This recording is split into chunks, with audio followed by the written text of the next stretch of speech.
People pay good money to see this movie. When they go out to a theater, they want cold sodas, hot popcorn, and no monsters in the projection booth. Everyone pretend podcasting isn't boring. Turn it off. Turn it off.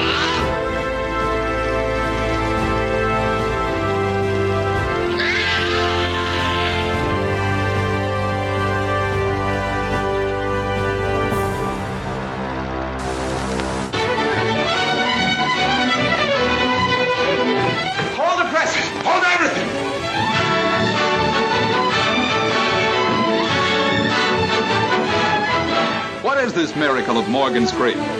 We can't tell you now, but here's how it started. When Eddie Bracken, the nicest boy in town, brought home Betty Hutton, the peppiest girl in town, at 8 o'clock in the morning. And with a fire-eating father like Bill Demarest and a smarty kid sister like Diana Lynn, what happens to Eddie shouldn't happen. Flat tire! We fell asleep in the movie! That's all I wanted to know. I'll Not the trouble! They didn't know the trouble, Mommy! Hurry! Speed it, Norval! What do you think Papa's proposing with all that heavy artillery?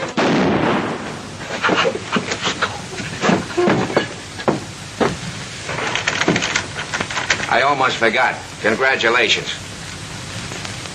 Thanks. Why is Eddie getting married in that 1917 Doughboys uniform? What are you doing down there? And why do the gals lock Dad up in his own jail?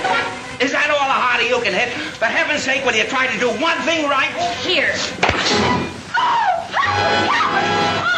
And what's the amazing miracle that turns the scandal of Morgan's Creek into the sensation of the nation? Quiet! One more crack out of you guys and I'll lock you all up.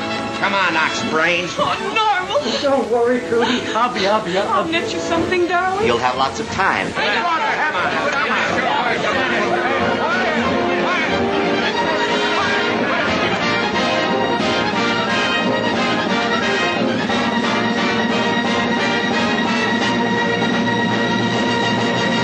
This is the biggest thing happened to this station. We stole it from the Indians.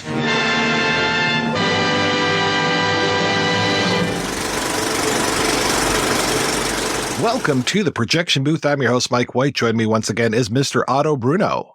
Corporal Kockenlocker reporting for duty, sir. Also back in the booth is Mr. Ian Brownell. Hiya, Mike. Have one on me, and don't take any wooden money.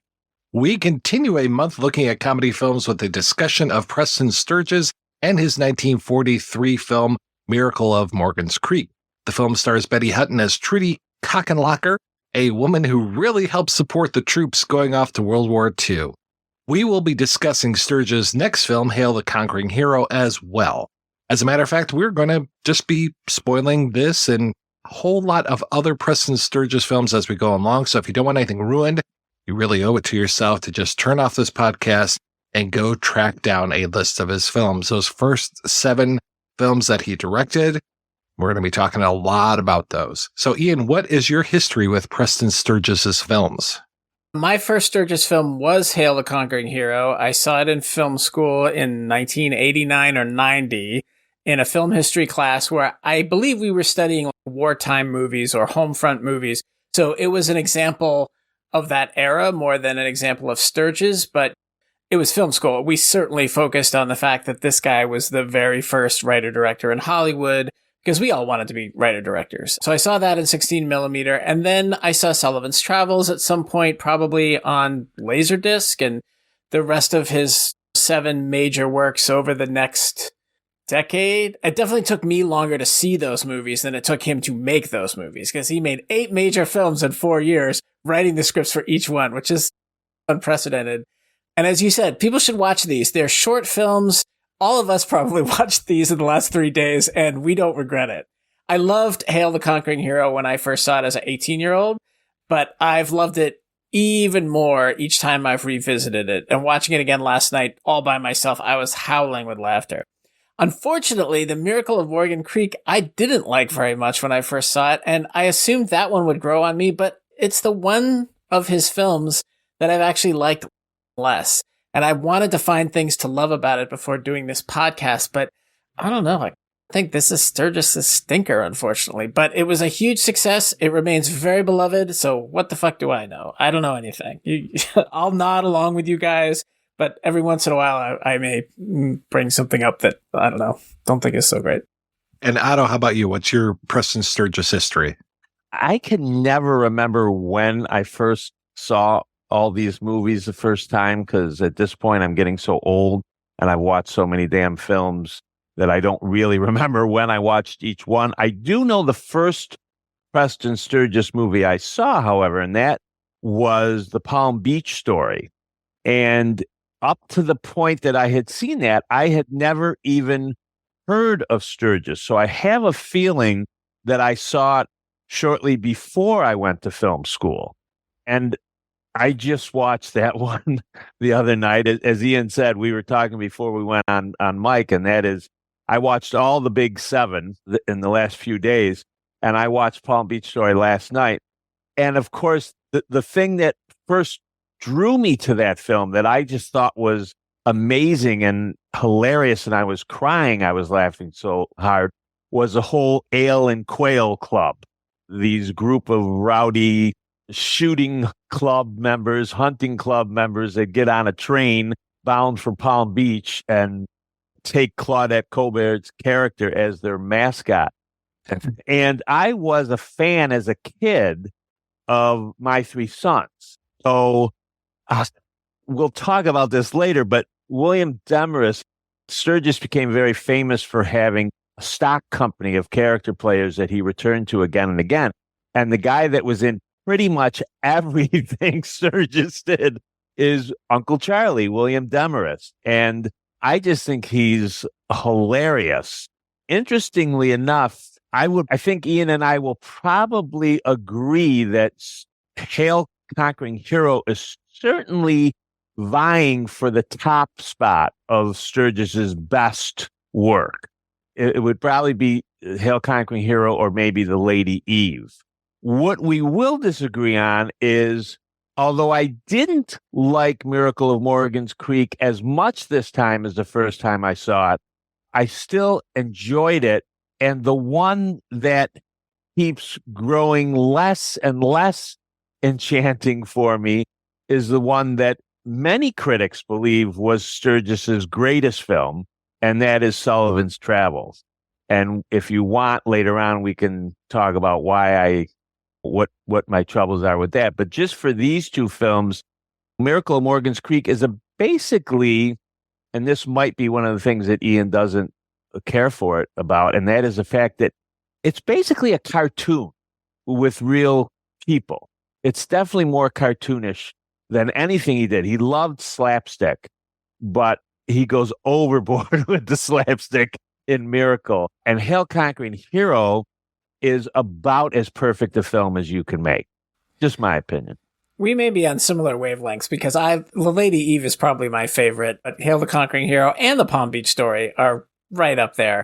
I don't know. I personally don't love listening to folks on this particular podcast disparaging a movie, except Civil War, Mike. That April special report show you did on Civil War with Chris and Father Malone, that was cathartic for me. Listening to you guys go through every fault in that movie bit by bit. Clearly, you disliked it even more than I did, but it was great. Thank you for your service. But in general, with older movies, when I listen to people running them down, it just makes me go, who the hell is this putz? And I put myself in that company. I don't know that I have a lot of negative feelings about this movie, and they're going to come out, but I'm going to try to couch my criticisms of this movie in the context of Sturges's other movies to try to point out why I think it's an outlier in a rather exceptional career of amazing writing and directing. Yeah, I'm very curious to hear where you guys are finding fault with this one. This was the first, Miracle of Morgan's Creek was the first Sturges that I saw. So that also colors my impression because I fell in love with it and just thought it was great. I think I'd seen an article or there was a piece on TV or something talking about, oh, you'll never believe how risque this movie is and that it managed to make it past the code. And I was intrigued by that. And when I watched it, I was pretty flabbergasted that this movie even got made. I really had a blind spot for Sturges for a lot of years. And this episode helped me fix that, which I appreciate. I think I watched The Lady Eve sometime last year. Might have been the middle of last year. I guess I can go back on Letterboxd and check, but for the first time? For the first time. Wow. This episode that we're doing opened up my eyes to a lot of Sturges films, including the big one that you mentioned, Sullivan's Travels. I had never seen it. Like, it is at the top of so many lists, and I just never got around to it. I knew the connections to Oh Brother, Where Art Thou, and had heard of this film. I'd seen the clip of him laughing at the Mickey Mouse cartoon and stuff, and just knew that kind of tied into Shawshank and things. I'm just like, okay, yeah, I know it, but I didn't know it. And I didn't know the wild, and maybe this is where you have some problems with it, out of the wild twisting and turning of tone that movie has, that it gets incredibly depressive at points and then jubilant at others and then back to depressive. It's very schizophrenic, but I loved it. I really enjoyed that one. And I even went back. I didn't watch all the movies that he wrote, but I did watch Easy Living. That one was fantastic too. Wow. Yeah, great film. I know he didn't like it that much, or that's the film that really frustrated him to the point where he was like, I got to direct my own material. But I think it's a lovely movie.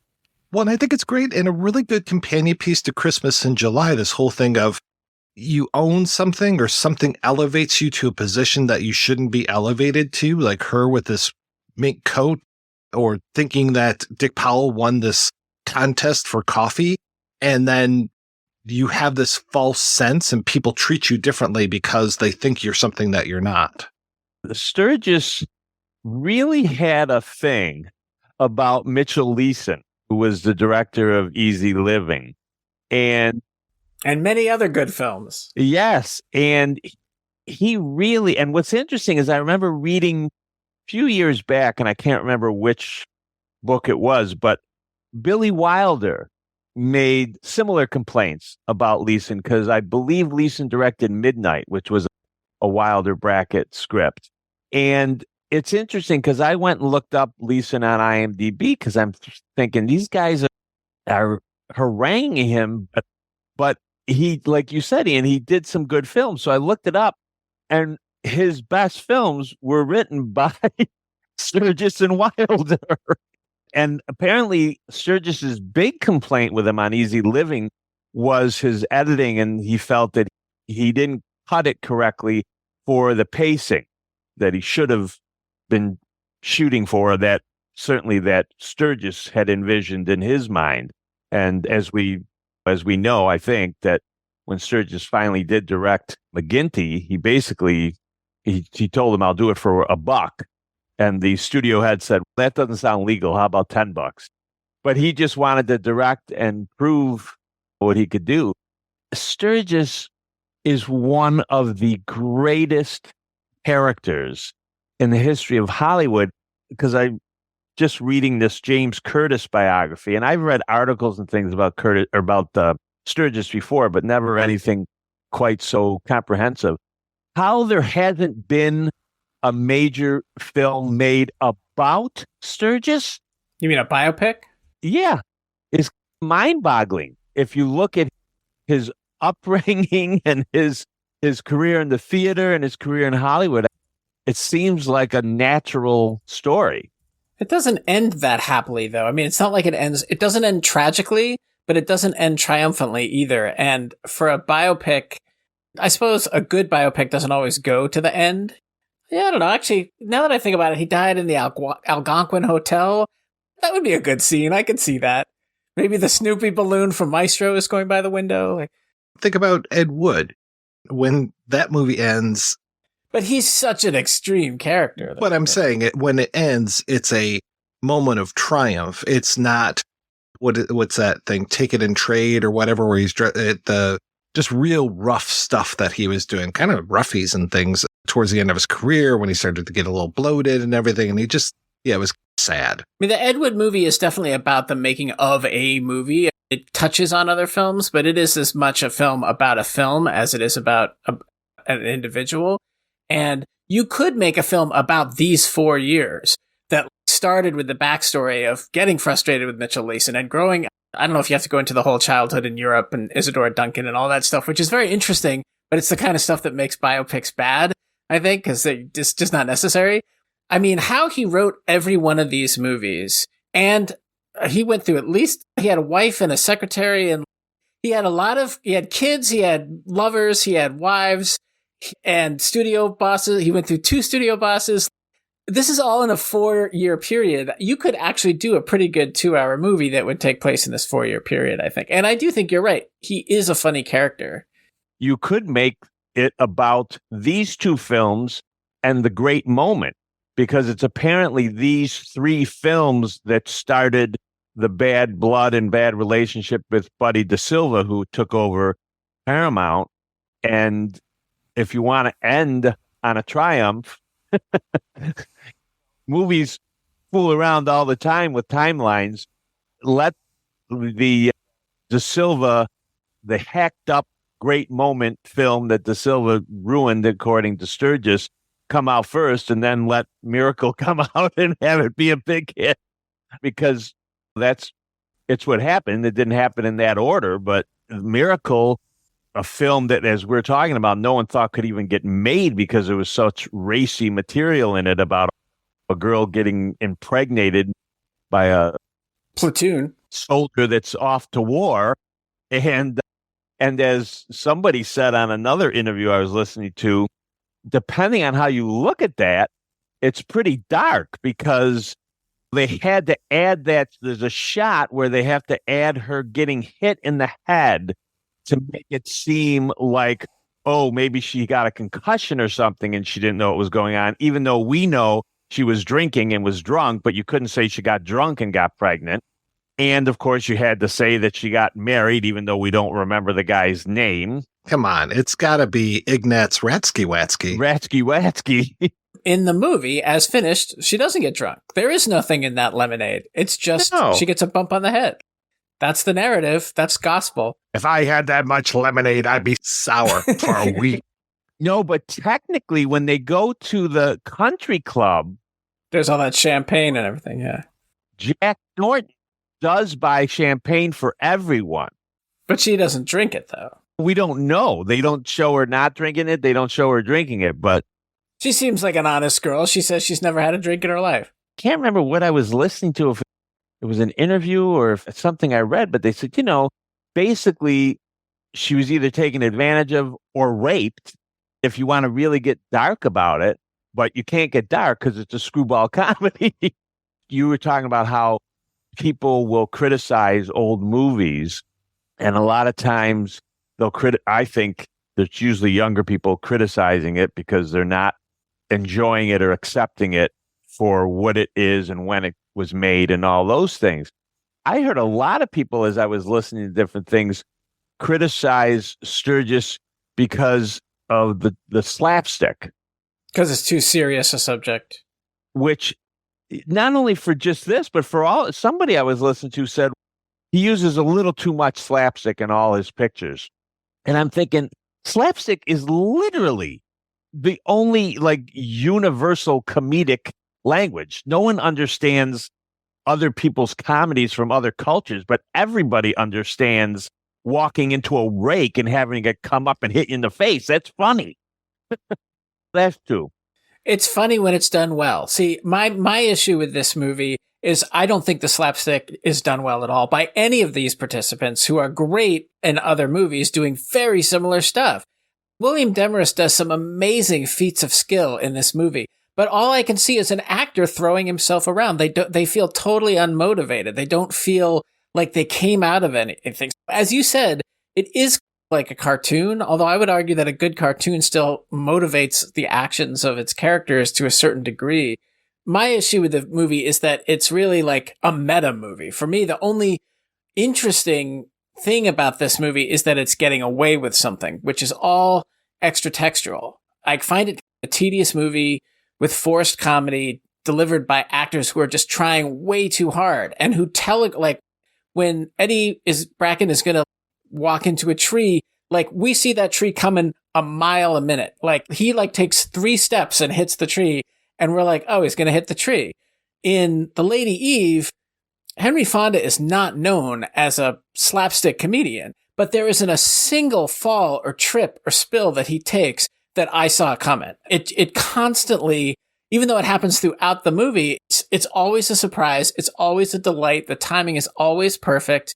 And I just feel like most of this director's films have sublime, effortless performances, except this one, where I just feel them straining. And I know they were somewhat less experienced movie stars than Joel McCrea or Barbara Stanwyck or Henry Fonda for sure, and William Demarest and all those great character actors that you mentioned before. Yeah, it feels meta. I feel like this is a movie people love because they love that the filmmaker is getting away from something. But I can't imagine people loving the characters in this story. But it sounds like you do, Mike. It sounds like you really love these characters. I do really like these characters. I like that Betty Hutton is not a very nice person at all. The whole marriage and pregnancy thing, it's deserved for her. It is like a punishment almost from the powers that be, just because she's so not nice to Norval.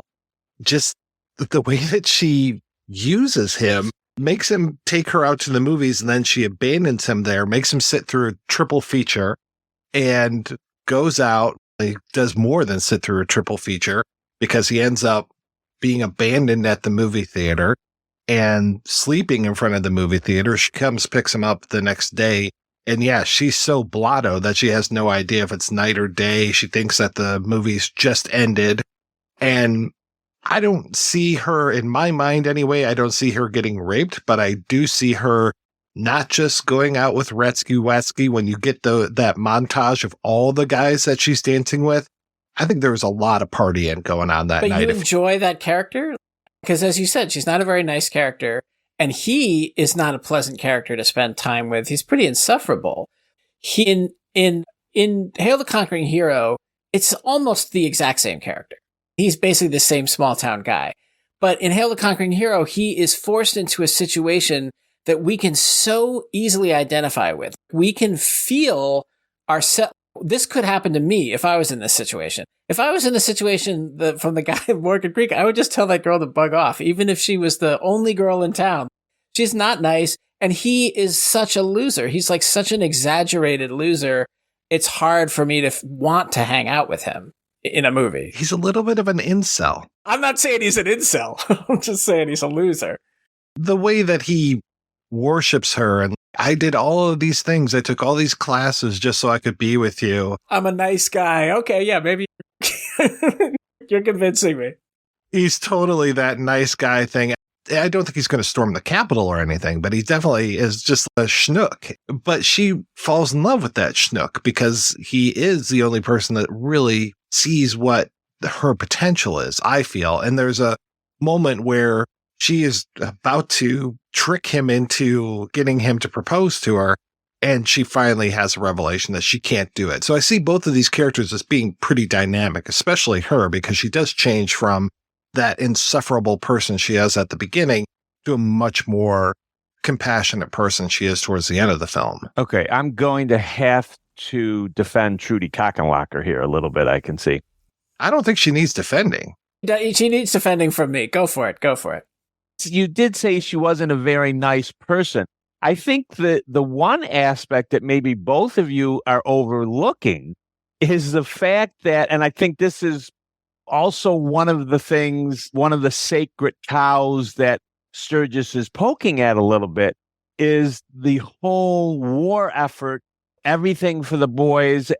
World War II, we've talked about it a lot in the last 50 years because with Vietnam, the harshness of Vietnam was the fact that, we have this war where not the entire country is behind it. World War II, everybody was behind it. It was your duty. Once we joined, yeah. To be behind. But it was your duty to be behind it. She even talks about, you can see it from other people in town. You could easily imagine she's been brainwashed into believing that what she's doing is she's doing for the boys. Didn't they make a movie Yeah, with Bette Midler. Yeah, for the boys. Yeah. Yeah, something for the boys. that was a common phrase, something for the boys. And yes, as soon as she realizes this, like you say, she's going to try to trick Norval into marrying her, but she can't do it. It's not like she even lets him think she's going to do it for more than a minute or so. She immediately said, and then you have all this time where he's begging her to let him do it anyway. And she's, no, it's not fair to you. I won't do it to you. Now, I will say this, Bracken's character, the one aspect of this film that I didn't like that bothered me more this time than the first time I saw it, and that was Bracken's character's stutter, which was added by Bracken because he was so afraid of having the picture stolen from him by Betty Hutton. And he freely admitted that he did everything he could to steal scenes from her because she was such a dynamic performer and the story essentially revolved around her, and he did whatever he had to do. So he added the stutter. Even Sturges didn't like it at first, but then let him go ahead and do it. That part I did find a little too much and a little annoying after a while. And by that part, you mean what he's doing throughout the entire film. Okay. Just clarifying. Yeah. Yes. That aspect of his character. Yes. But I don't have a problem in general with the characters. I certainly don't have a problem. I'm sorry. When Demarest goes to kick Emmy as she's going in the door and goes up like 5 feet in the air, I'm sorry. I think that's funny. I just love everything Demarest does. He was famous for playing a curmudgeon, and he's playing the ultimate curmudgeon in this film. And he's playing, I don't know if you're the father of a daughter like I am, but he's playing the father of a daughter, which... 2 daughters. Couple dozen, half a dozen daughters. There's only 2 of us, Dad. And let's not forget Diana Lynn in this picture as the younger sister. She's fabulous. Oh, she is great. She's like a precursor to all those wise-ass teens that would come in the 70s on sitcoms. Well, also, this is another thing I thought was really interesting because I was doing a podcast on 1948 or 49 and really seeing that as like when the teenage icon was invented, not just in film, but like in society. Like prior to World War II, we didn't really have this group, at least as something that was marketed to or that people were writing into movies. We had ingenues like Andy Hardy and Mickey Rooney, Judy Garland, like those types of people, but they weren't like, I really see like that movie, The Bachelor and the Bobby Soxer, as this precursor. It feels like a 50s movie, but it's actually a post-war movie that is about the adult characters. It's about Myrna Loy and Cary Grant, but teenage Shirley Temple plays this teenager in such a dynamic way. I think Diana Lynn, she is great, and I think she is like 14 in this movie, although she looks about 21, but I think she actually was a teenager. But I don't know that she's playing a teenager. She gets all the real good Sturges dialogue. She's doing the sharp, sarcastic Barbara Stanwyck, Claudette Colbert lines, or she's Veronica Lake in Sullivan's Travels. That's the type of character I love seeing in a Sturges movie. When I say I don't think Trudy is a nice person, I'm not one of these people who needs all the characters to be likable, but I need them to have some variety. And I feel like she is pitched at one loud tone throughout the whole movie, and there's not a lot of nuance there. And the stuttering, the pratfalls, everything going on with Bracken, to me, it's if Eddie Deason was the star of a movie and we had to watch him in romantic scenes in every movie, like in every scene of the movie. It just, if this was the only movie I had ever seen him in, I would have thought he was not a good actor at all. But 4 months later, he makes an amazing masterpiece performance in Hail the Conquering Hero. If this was a Lubitsch movie, I think I could understand you saying there's not much nuance in it. But Sturges wasn't known for nuance. And I don't think he was ever going for nuance. So I'm not sure. I think he achieves nuance, whether it's accidental or intentional, but I think he does get it. You mentioned the whole thing with the slapstick, but that's just one type of comedy that he employs. This dialogue is fantastic. That's where I see the elevation of things. That's where I do see the nuance when it comes to this, is through some of the dialogue, through some of those little asides that characters have. I will agree that some of the physical comedy, especially with Bracken is a flavor. Bracken is not somebody that I would immediately see, oh, there's a new Eddie Bracken movie, let's go see that. That'd be pretty remarkable in 2024. But I'm not seeking out his work. He's a spice that I think they use a little too much when it comes to this film, like the wobbly knees thing that he does. And there's even a scene where, and I think it's in this one. It's in this one. It's not in Hail the Conquering Hero, where Demarest is leading him through a crowd. And at one point, Bracken just collapses pretty much, but Demarest just pick him up. And I'm like, that's his shtick, man. This whole, I'm walking and I will collapse with my legs, or my knees are so shaky that they will fall out from under me. When he's getting married. That made me laugh. The marriage scene where his knees give out and she yanks him up with her hand, like that. I laughed. Yeah. I like that. And I like how she's nervous as well, because they're committing this crime. I love how crime is just kind of scoffed at in this movie. Bigamy runs through this whole thing. After she marries Ratsky Watsky, that she can't remember. Obviously, she can't remember his name. That's what she comes up with for him. And when she's scheming about how she is going to handle things, they come up with this brilliant idea of, you'll get married again, and then you'll get the marriage certificate. Norval will go along with you and get married to you as Ratsky Watsky, and then you'll have the marriage certificate. So now it'll be a legit marriage. And she could say she's a war bride, but yeah, of course he fucks up and he signs Norval Jones rather than Ratsky Watsky. And they don't even know his name. Maybe it was Freudian. They don't know the right first name. They're debating about first names. The dialogue that the Justice of the Peace has is all gems in that scene. Like when he's taking down the names, he's like, close enough. And then he's just running down the whole institution of marriage under his breath while he's marrying them. I thought that was unfair that he was so quick to want to arrest Norval after he's saying, close enough. We can go back. And he thinks he's abducted her, though. That's the thing. He thinks an even greater crime is being committed. So that maybe is motivated. I guess what I'm saying when I say like nuance, just going back to William Demarest, who, like, as we said, he's in every one of these movies. Sometimes it's a big role. Sometimes it's a small role. It's always great. He's a great actor.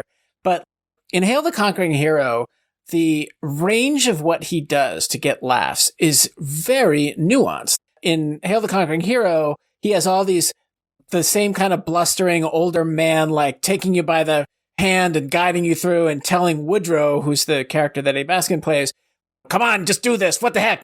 Do it for your mom. Do it for the Marines. Like giving him all this stuff.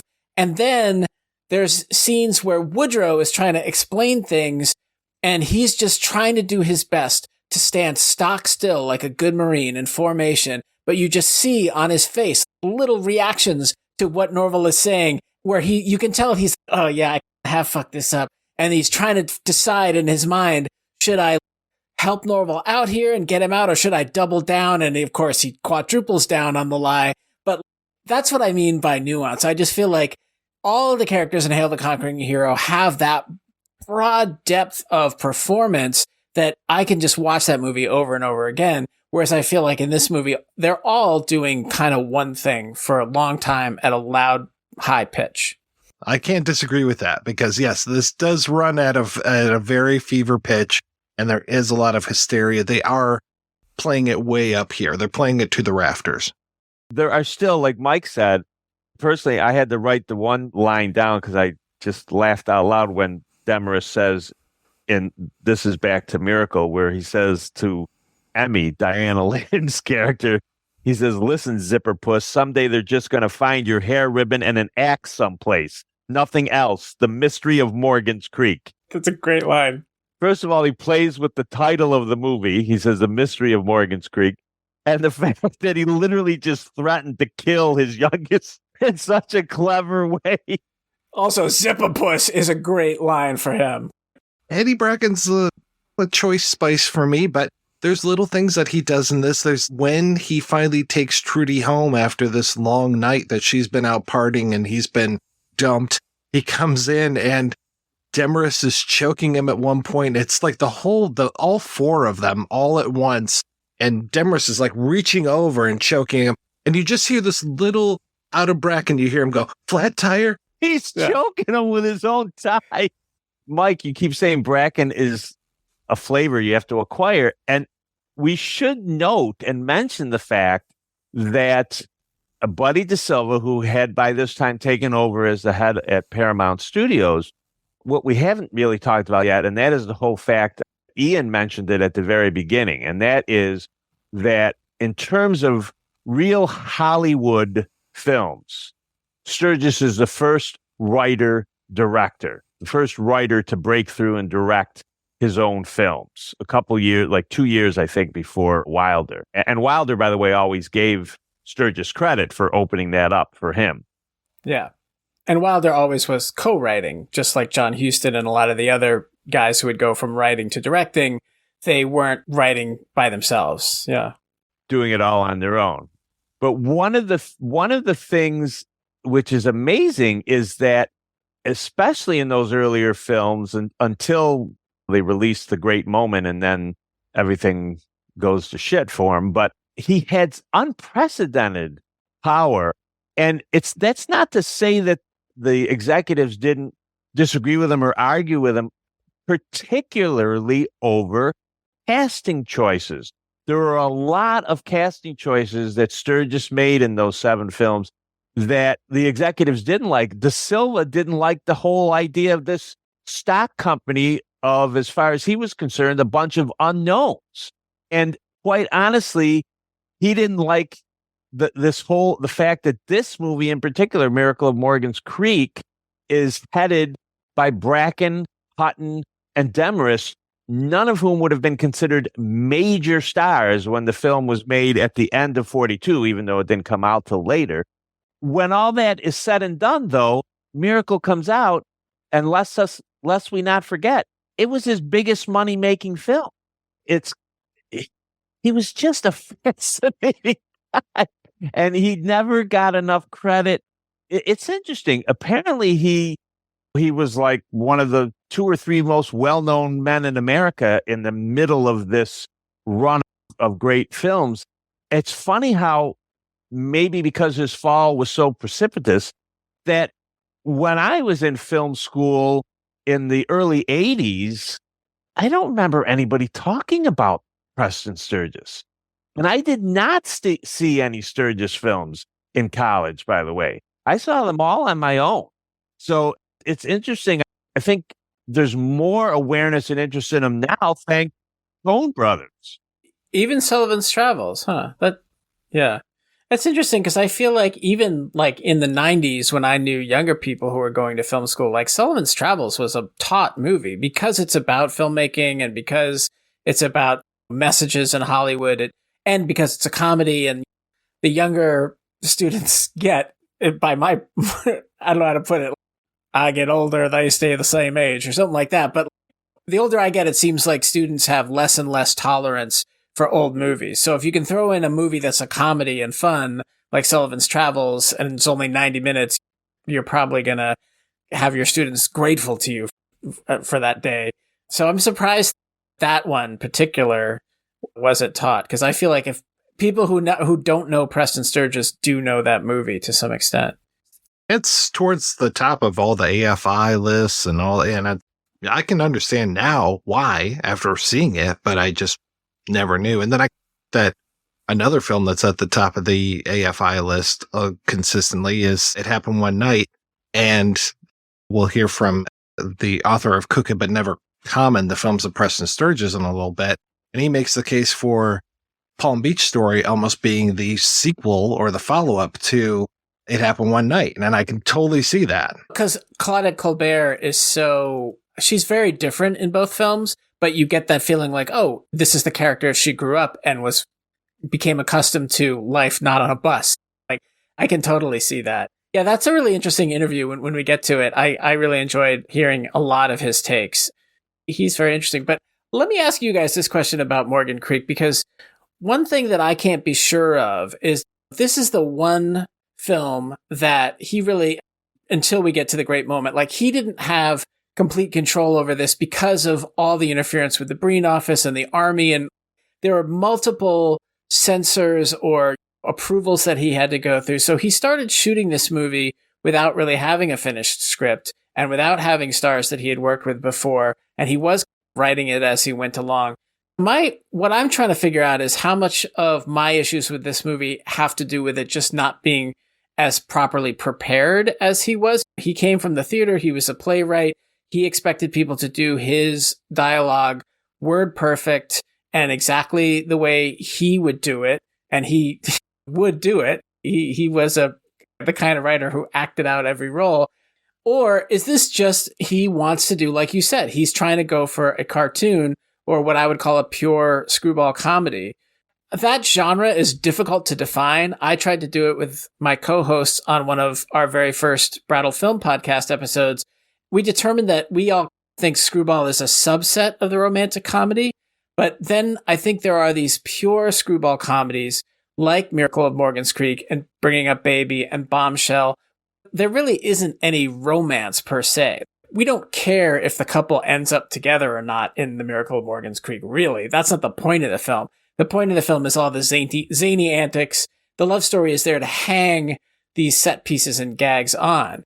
But I think of those films as lesser films. Like, I will always prefer His Girl Friday to Bringing Up Baby because I care more about the outcome of that story in His Girl Friday. Like, I want those characters to end up together. I want her to be back at her job and not married to the, what's the name of the guy in that movie? Ralph Bellamy. That guy from the movies. This is literally a line from the movie. Yeah. What's the name of that fella? Ralph Bellamy. Yeah. Ralph Bellamy.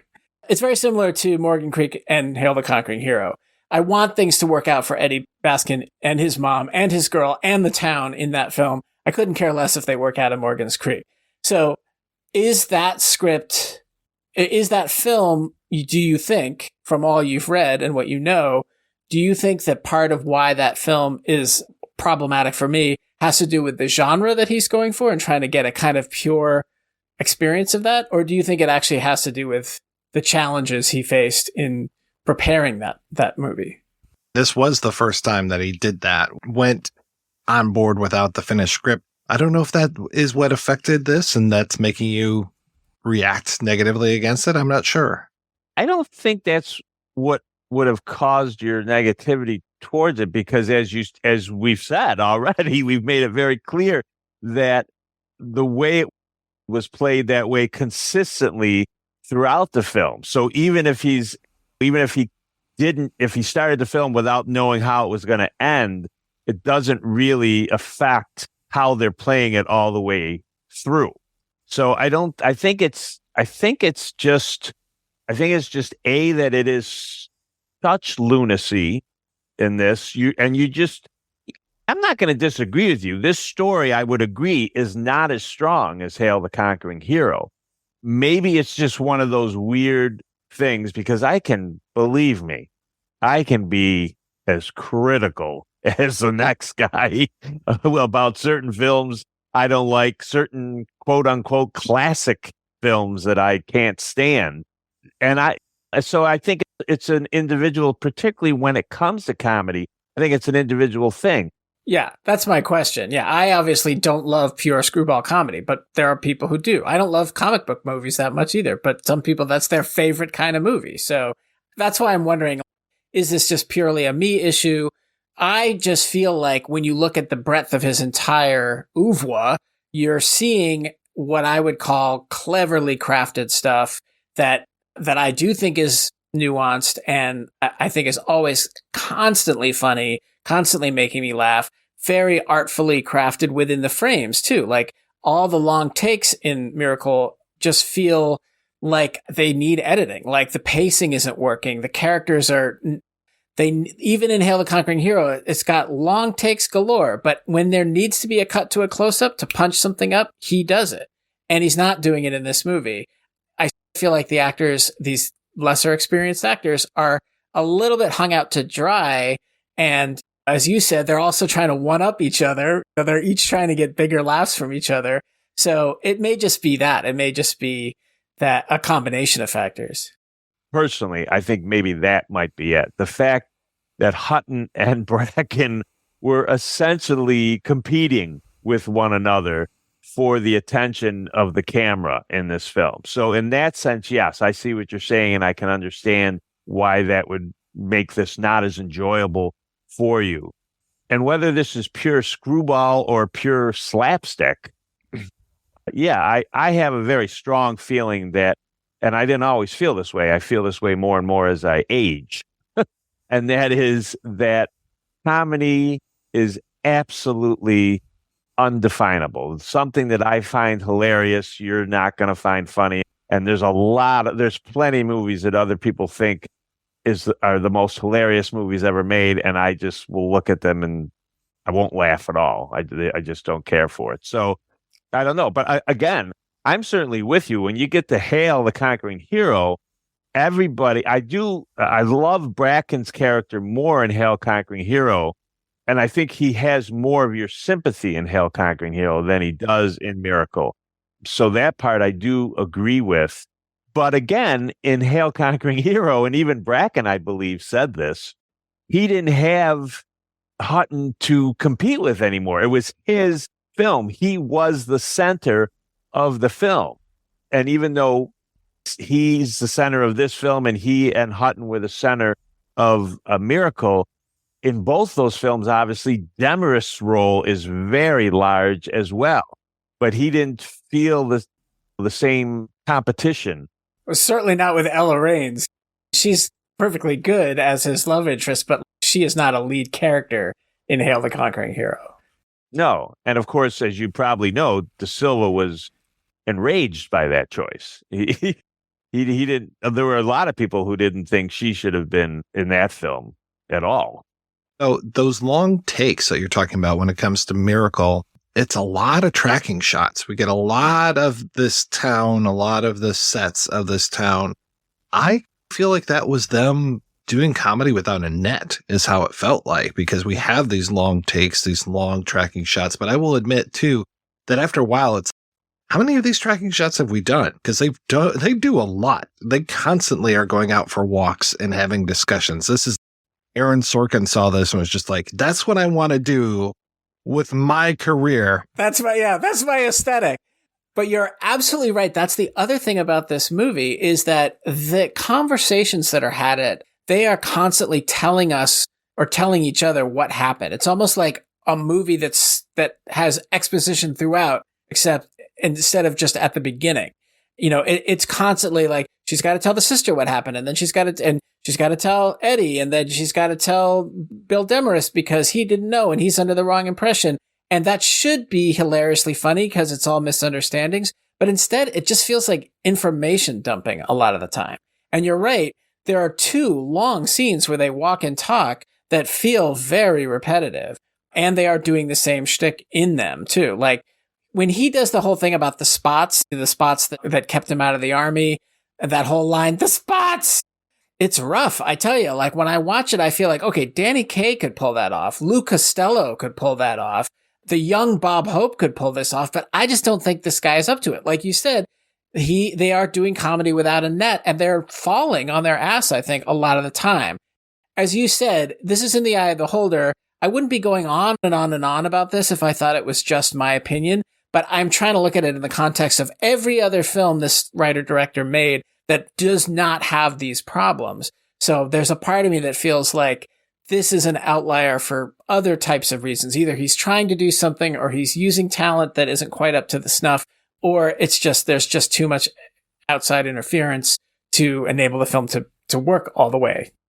One film where I feel everything was firing on all cylinders, which ironically also has a flashback structure and plays a major role in this film, is The Great McGinty. And I had forgotten that McGinty and the boss, and obviously when I saw this the first time, I had no idea who McGinty and the boss were.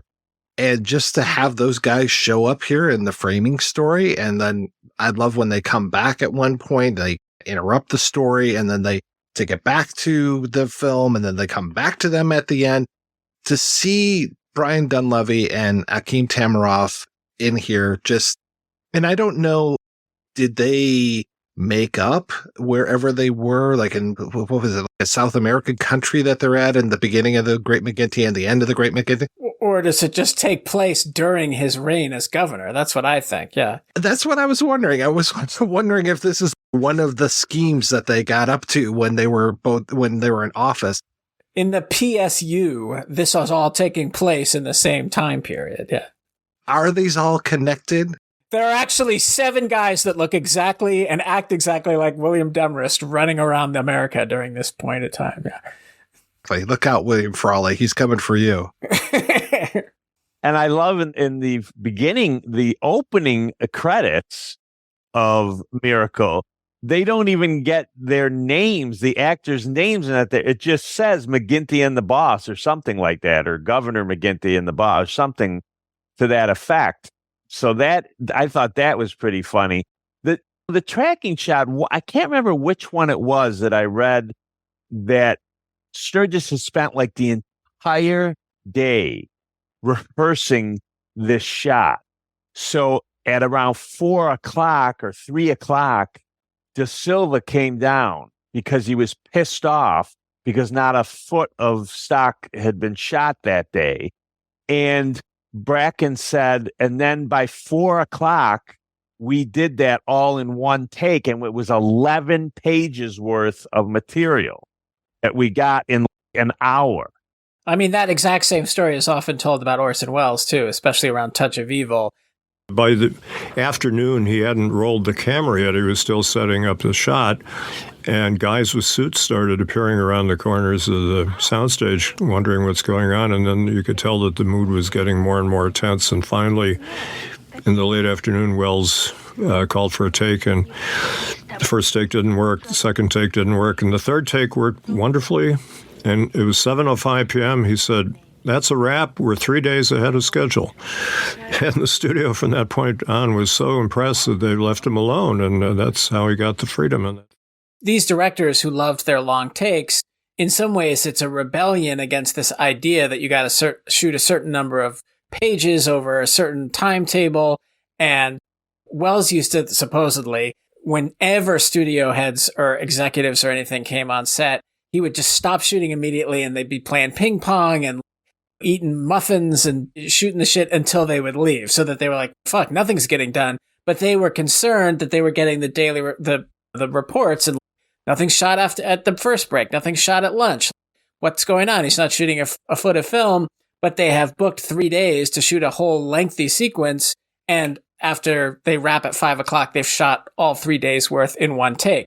And obviously Welles was a master of long takes. Not that Sturges wasn't, because I think a lot of Sturges films have some pretty impressive long takes. They're not like on jib arms and booming all over the place, and they're certainly not steady cams or anything, but the way characters come in and out of the frame, and certainly the timing and the pace when they're really well rehearsed are just amazing. And it's certainly in Hail the Conquering Hero, but also in Palm Beach Story. In Palm Beach Story, when you got all those train scenes, and there's 17 characters on frame, they all have to come into the stateroom almost like Night of the Opera or something, and they're all drunk and they're all having to sing, but they're all having to hit marks and lines with such precision. It's pretty fantastic. It's very impressive.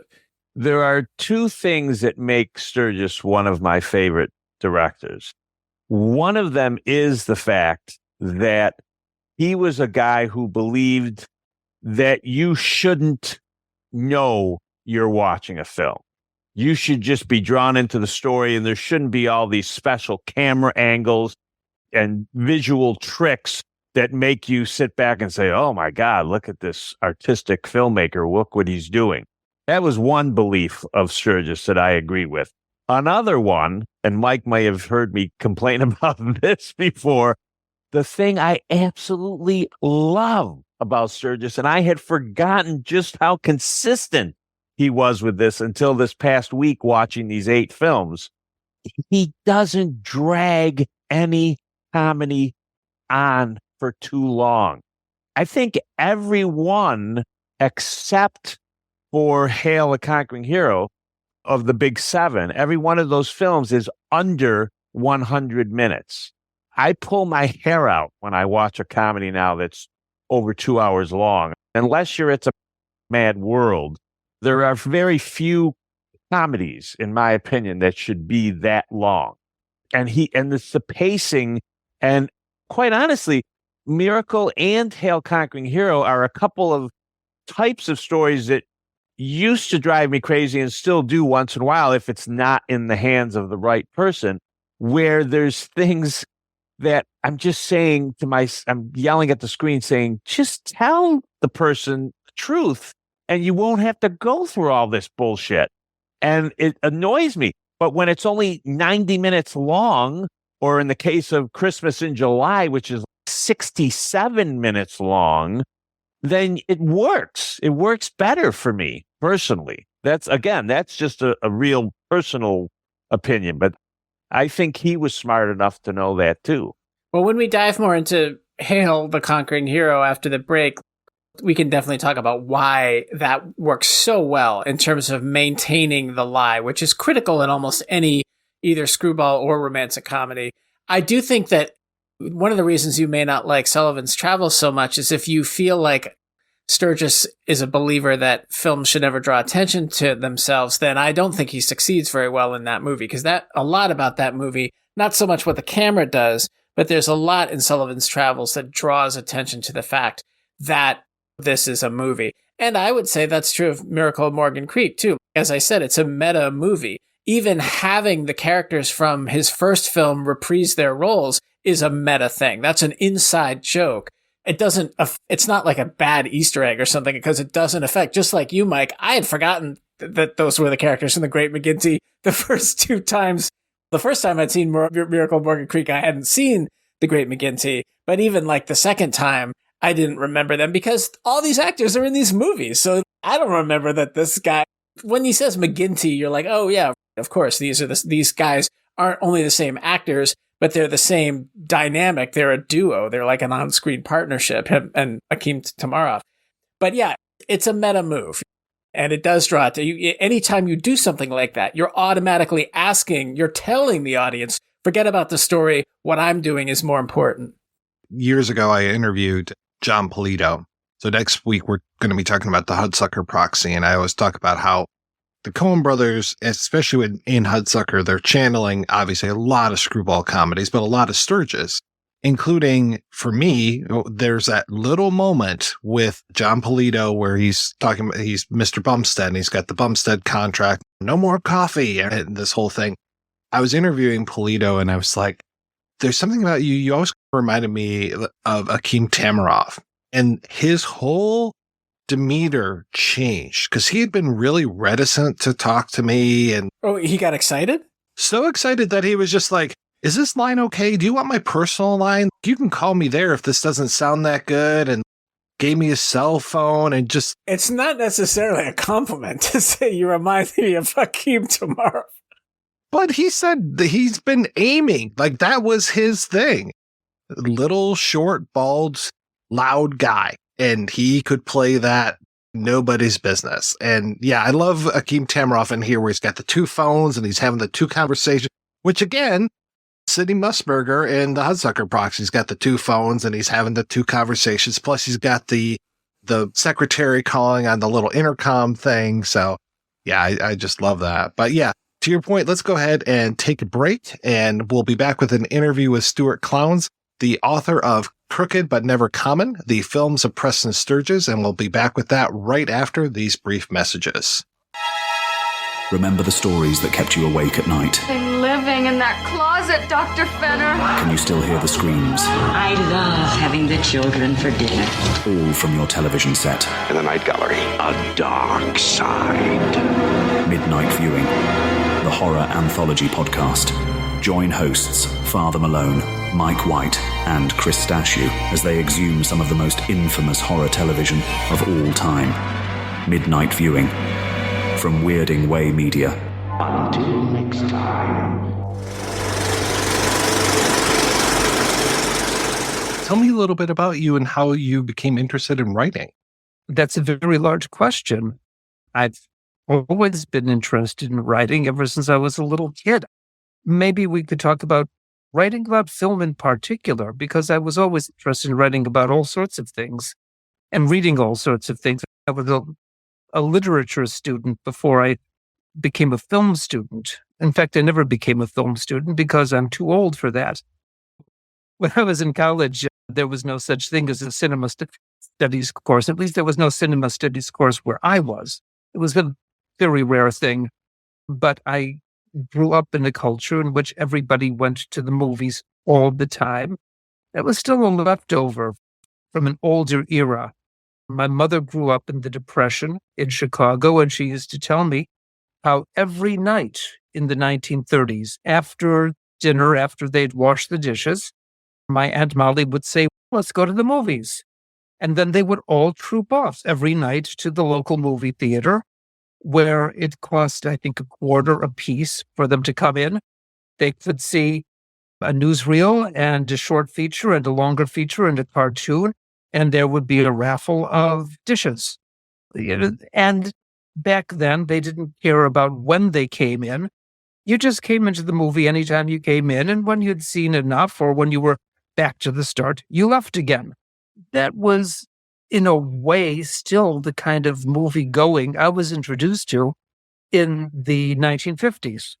I went to movies with my parents where we just showed up without any concern about when the movie had started, and we would sit there until we were back where we had come in, and then we would go. It was still that sort of movie culture. Added to that, though, was television. And when I was a kid, all sorts of old movies were being pumped out at random on TV. I would see 1940s detective serials, and I saw Visconti's Umberto D. And there was no distinction among them. They were just coming out on Channel 9. So that was fine. So it was this very undirected, sloppy, but enthusiastic background, contrasting with being trained in literature, where people got strict with me. It's not that I didn't like that. I loved learning about literature. I loved getting some method, but I also loved just being able to go to the movies and see whatever there was. When I started writing about film for The Nation magazine, I tried to bring that into my column. I tried not to write a column that would be very exclusive in its interests. I wanted to write about Yvonne Rayner's latest production, whatever it was, however difficult a lot of people might find it. And I wanted to write about Lethal Weapon 3. And I didn't see any reason not to write about them. And I gave enthusiastic reviews to all sorts of things. So that's some of the background. Had you worked any place before The Nation? I hadn't written about film before The Nation. When I was in my early 30s and knocking around getting work as a temp typist, you could scrape by a little living back in the early 1980s by typing things for people. My temp agency sent me to the Museum of Modern Art and through their publicity department, and I thought that would be a swell place to work, and they took me on. And eventually, not so long after that, the woman who was in charge of publicizing the film department's programs at MoMA decided to leave. I asked for the job. Miraculously, I got it. And that became my graduate education in film. That also was a little bit haphazard because it happened to be whatever was going on at the time, whatever the curators were interested in, whatever the next program happened to be. But that was really my graduate education. Suddenly I had people who knew the field backwards and forwards, also knew the people in the industry. I apprenticed with them, but I didn't write anything except news releases about what they were doing. But then a man who had taken over that job after I had left became the film editor of the Village Voice. He wound up having a very significant hole in his summer film issue. And a piece that he had assigned had to be dropped because the release of the film had been pushed back. So he needed something fast. He called me because he knew I could write fairly quickly. At least I could back in those days. And he said, look, I need something and I need it by tomorrow. Can you give me 1,200 words on this? So I said, sure, I'll try. I handed it in. He published it. At that time, I had started to write for The Nation magazine. I was writing a column on small press fiction and poetry. And my editor saw the piece in The Voice and said, what are you doing writing for them about film? Why don't you write for us about film? I said, your film critics used to be James Agee and Manny Farber with an occasional assist from Susan Sontag. You think I'm going to try to do that? She said, think about it. And then I thought about the people who had written more recently about film, and I said, I can't beat Agee and Farber and Sontag, but I can maybe do as well or better than these people. So I said, yes, I would try it. And after that, I wrote for them for 32 years about film. What brought you to the Preston Sturges book? The first person I mentioned in the acknowledgement to the book, he was my oldest friend, a friend from grammar school, a dear man named Ronald Klein, who's been gone for many years now. But he was the one who first put me onto Sturges. Sometime in the early 1970s, I think it was. This, I don't think, was that long after the Sturges revival began. Tom Luddy had begun programming Sturges at the Pacific Film Archive, and he was the one who really started bringing attention back to him. So it wasn't long after that, and Ronald said to me one day, he referred to something about a Sturges film, and he saw that I didn't know what he was talking about. So Ronald explained to me briefly and pressed into my hands his own very well-worn copy of Andrew Sarris's The American Cinema and said, here, read this. So I did. And my next opportunity to see any Sturges films, I went to a screening at, I think it was the Biograph. The Biograph had turned into a revival house at that point. They were showing the double bill of The Lady Eve and The Palm Beach Story. So after that, I was a goner. I watched a lot of other types of films. I love a lot of other types of films, but I always had a particular interest in and affection for Preston Sturges, based on my amazement at my first exposure to what he had done. And it was apparent to me, even from that first time seeing his films, that they were extraordinarily well thought out. And at the same time, there were threads left dangling, almost ostentatiously left dangling, as if daring you, why don't you pull on this and see where it leads you? And over the years, I was amazed that people didn't pull on them, that I had questions about the films that other people didn't seem to be asking. And they led to places that other people weren't going. So eventually, I determined I was going to write. And I did. And whether I actually came up with anything is for people other than me to say. But I did pull on the strings I wanted to pull on. I think that you did a fantastic job. I have really enjoyed reading the book. It's terrific. And yeah, you go to a lot of places that I had never thought of before. So you definitely have mission accomplished. Oh, thank you very much. How do you even begin your research on Sturges? Were his papers collected someplace? How did you begin that process? There are good biographies of Sturges. The best of them is by Diane Jacobs. She titled it Christmas in July. It's a really thoroughly researched biography. So I didn't really have to go to the archives, which are kept at UCLA, and dig through papers. That had been done for me by Diane Jacobs and other researchers. And I didn't have to dig through them for the screenplays. The University of California Press has published 3 volumes of the screenplays. The first 2 covers his 9 best-known films.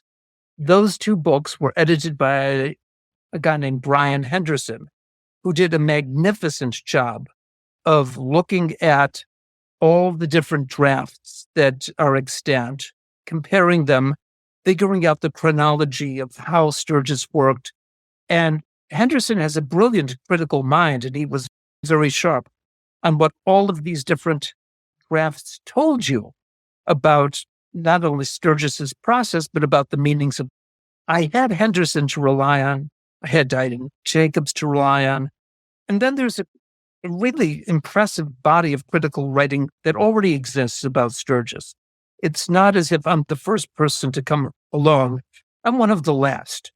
In fact, a guy named James Harvey, who wrote a wonderful book about American film comedy in the 1930s and 40s.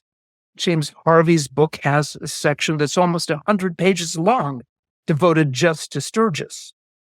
Penelope Houston, who for many years was the editor of Sight and Sound, the film journal of the British Film Institute. She was a tremendous Sturges fan. She used to sign her editorials in the magazine Kockenlocker, using the name of one of Sturges's most loud and rambunctious characters.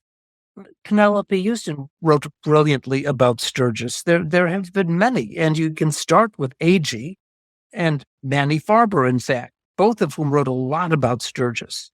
There's a line that goes all the way through. You ask how I got started? I had a lot of reading to do, in addition to watching and watching and watching. I had one advantage that a lot of people had not had in the past. Oh, and Andrew Zaras, of course, the guy who started me. The first person I read about Sturges. My advantage was, for most people in the old days writing about Sturges or any other filmmaker, you had to chase down screenings. When the films came out in the late 1930s and early 1940s, nobody at the studios imagined that these films would stick around. They were pumped out from first run to the last rural outposts, and then the prints would just be retired somewhere.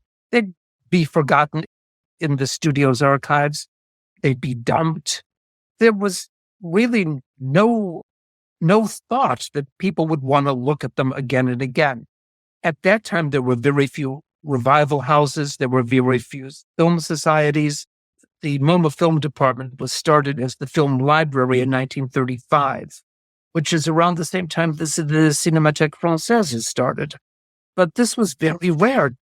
And Andrew Zaras himself wrote about going out and having to tromp up and down places to look on a Steenbeck at a grainy old print of something, just so we could have gotten that film in, so he would know that film.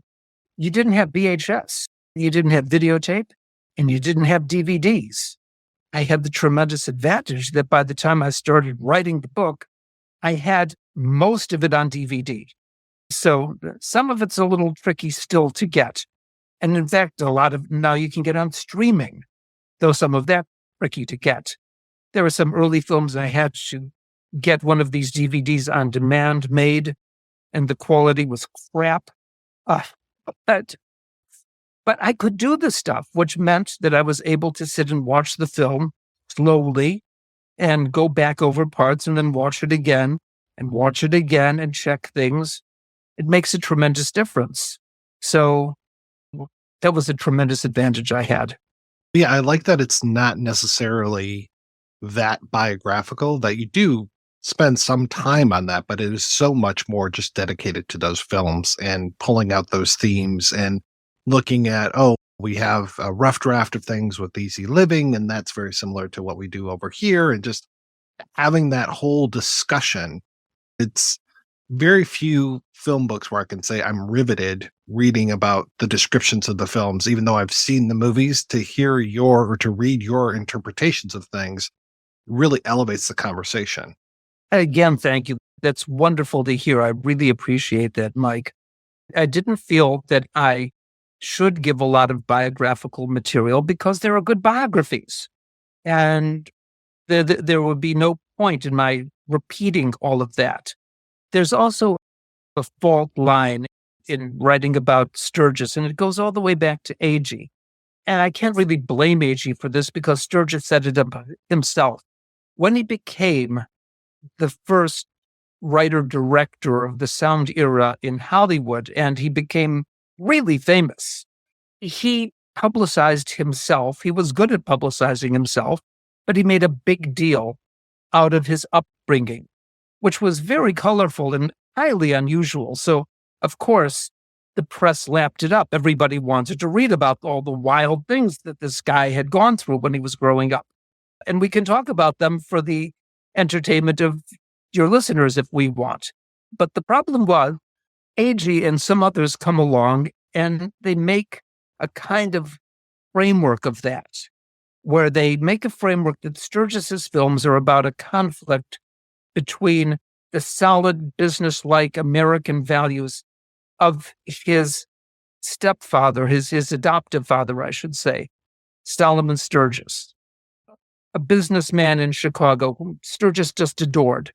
That contrasted with the flighty, artificial, artsy life of his mother, who was born Mary Dempsey, back of the yards in Chicago, grew up in an Irish saloon, remade herself into a figure called Marie Desty, founder of a cosmetics store, and became the best friend of Isadora Duncan, and just went fritzing around Europe with Isadora Duncan and all these artists, and dragged little Sturges behind her, except when she would just dump him with people to take care of him for 6 months.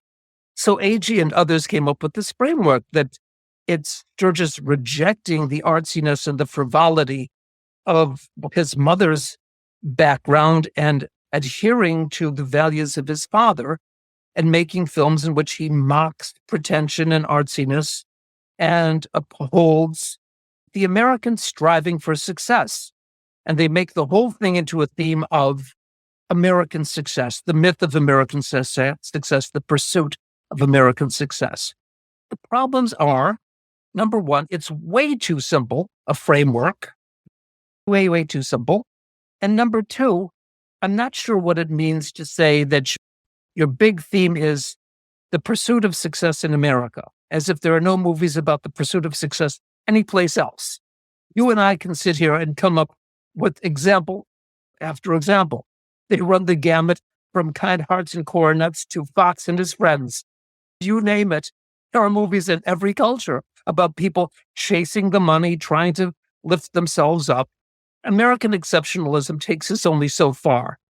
And the pursuit of success in America has taken forms different from the pursuit elsewhere. But it's too simple just to say that's his theme, that's what he does. So for that reason as well, I wanted to get away from what Brian Henderson calls the biographical, psychological reading of his movies, because there's other stuff going on in them. Paris Singer was the lover and often bankroller of Isadora Duncan. And he became like a favorite uncle of Sturges. When Sturges was the boy, he looked up to Paris Singer, which he had to because Paris Singer was about 6'4". But he was a magnificent guy. He was a couple of generations removed from the capital accumulation phase of his family. He was no longer making money off of Singer sewing machines. He was just investing and spending. So Paris Singer became quite a model for Sturges, and including for the Palm Beach Story, because Paris Singer was one of the people who built Palm Beach as a resort for the very, very wealthy. Mm-hmm. I like, too, that when you contrast that character, and I'm trying to remember if he's played by the same person that was in Easy Living, but just that whole Easy Living with the price of butter and throwing away the sable coat and this whole idea of just because you have the sable coat, you are special. And it's so feels also tied right into Christmas in July, where it's, oh, you have this big idea. We're going to accept your ideas now when we didn't 5 minutes ago before we thought you won this contest. You're referring to Edward Arnold, the wonderful actor who he first played in a Sturges screenplay in Diamond Jim, which was a biopic of Diamond Jim Brady. And then in Easy Living, he played the banker who's known as the Bull of Broad Street and is the one who gives Jean Arthur the karmic blessing of a sable coat dropped onto her head from out of the skies. Yeah. Oh, it's so good. And I love that discussion between those two about compound interest. Yes. Only Sturges could make a hilarious dialogue scene out of figuring compound interest. Can you talk a little bit about his relationship with the Hays Code and any troubles that he had with that? That's a very important aspect of his work. Sturges, number one, he was pushing for a rather more sexually frank treatment of the relationship between men and women than you usually saw in movies. One of the reasons that he pushed and pushed to become a director was that he was dissatisfied with the way his screenplays were being directed. He was dissatisfied, for example, with Mitchell Leisen, the director of his screenplay for Easy Living. Sturges said that Mitchell Leisen was not a director, he was a set decorator. I'm sorry to say, I think there was a homophobic swipe in that. But there was also this, that really in that movie and in the other films that Leisen directed, you don't really feel much romantic heat between the leading lady and the leading man. It's just not there. And it is a homophobic swipe because look at the career of George Cukor. He didn't have any problem with that. But that, I think, was something that particularly bothered Sturges. And as soon as he begins directing, you see it immediately in The Great McGinty, his first film as a writer-director, when there is absolutely sexual interest right there between Brian Donlevy and Muriel Angelis. The other part of this is that he did, and I think this flows out of the same desire to be more frank and open and adult, part of his upbringing and the continent, and with his mother running around with Isadora Duncan. He was not shocked by sexuality. And coming out of that came his one-man assault on the Hays office. And ultimately, Sturges single-handed breaks the production code. He didn't break it forever. He couldn't. It didn't last. The production code just limped along until 1968. But with the miracle of Morgan's Creek, actually first with the Palm Beach story, they were shocked by the Palm Beach story. They had a lot of trouble with that one because it's a film from the viewpoint of the female character, played by Claudette Colbert, doesn't know why her sexual allure and its economic value shouldn't be just as worthy as her husband's business activities. What's the problem? And it's also a film that proposes very frankly that marriage is a form of legalized prostitution. The Production Code Authority did not like this, and Sturges had to labor mightily to get this film produced. He managed to make it through, but it took a lot. And then in The Miracle of Morgan's Creek, he really did succeed in a one-man assault of the Production Code Authority and the censors of the United States Army, because it was a wartime film, and they also had their say about how soldiers were to be portrayed in movies. Across the board, it was almost an impossible project. The day before he went into production, he received a 7-page single-space letter from the Production Code Authority telling him everything he couldn't do.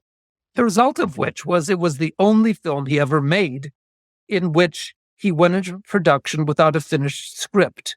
He actually was directing during the day, going home, sitting at his typewriter, writing the script, going back onto set the next day. They started production, I think, in September, and it was December before he finished the script. They were just rolling all the way through. And that was because he had to keep working his way around all these censors' objections. But he did it. The film turned out to be his biggest commercial success. People lined up around the block to see it. James Agee said that you would have thought that the Hays office had been raped in its sleep. Rather a more rude thing than people would write today, but so this is 1944 when Agee writes this. So we'll just give him that. But yeah, Sturges just blew the doors off of the Production Code Authority with that one. Nobody had managed to do anything like that. Do I remember correctly that was delayed on release? Oh, yes. Yes, it was. When Sturges started out, the head of production at Paramount was William LeBaron. And LeBaron was the one who agreed to let Sturges direct his screenplay for The Great McGinty. The deal was Sturges offered to sell him the screenplay for $1 if he could direct it. Sturges was making literally thousands of dollars a week working at Paramount as a writer. He was offering $1, you get this. LeBaron finally decided he was going to take the chance on Sturges. The attorney said $1 is not good enough for a contract. We have to make it $10. So they made it $10 and he got to direct it. And LeBaron and another producer named Paul Jones really took care of Sturges for the first few films. Then, with his fourth film, Sullivan's Travels, a guy named Buddy DeSilva took over as head of production. And he and Sturges clashed from the beginning.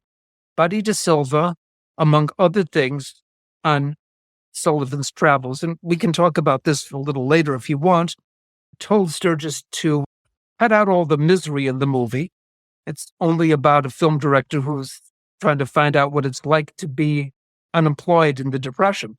Cut out all the misery, and he also wanted him to cut out the black preacher at the climax of the film. The most extraordinary aspect of that movie. DeSilva was coming down on Sturges like that. He was very rough on him for everything that he was doing. When Sturges managed to complete The Miracle of Morgan's Creek, DeSilva was dissatisfied with it. He decided he would make his own cut of the film. And they held the film out of release while DeSilva did this. Almost a year went by. What happened was that DeSilva went and showed his cut in some previews. It was a disaster. And Paramount had to go back to Sturges and ask if he would maybe reassemble the film, which he did.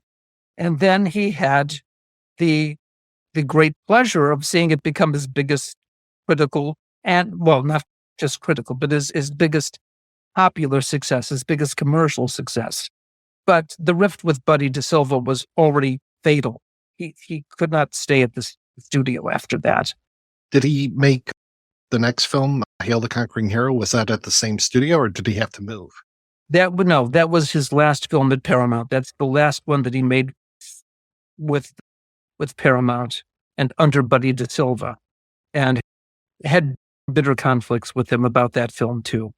But after the success of The Miracle of Morgan's Creek, Paramount really couldn't refuse to release a film with the same stars and actually with the same sets. It was very economical. They went ahead and released it.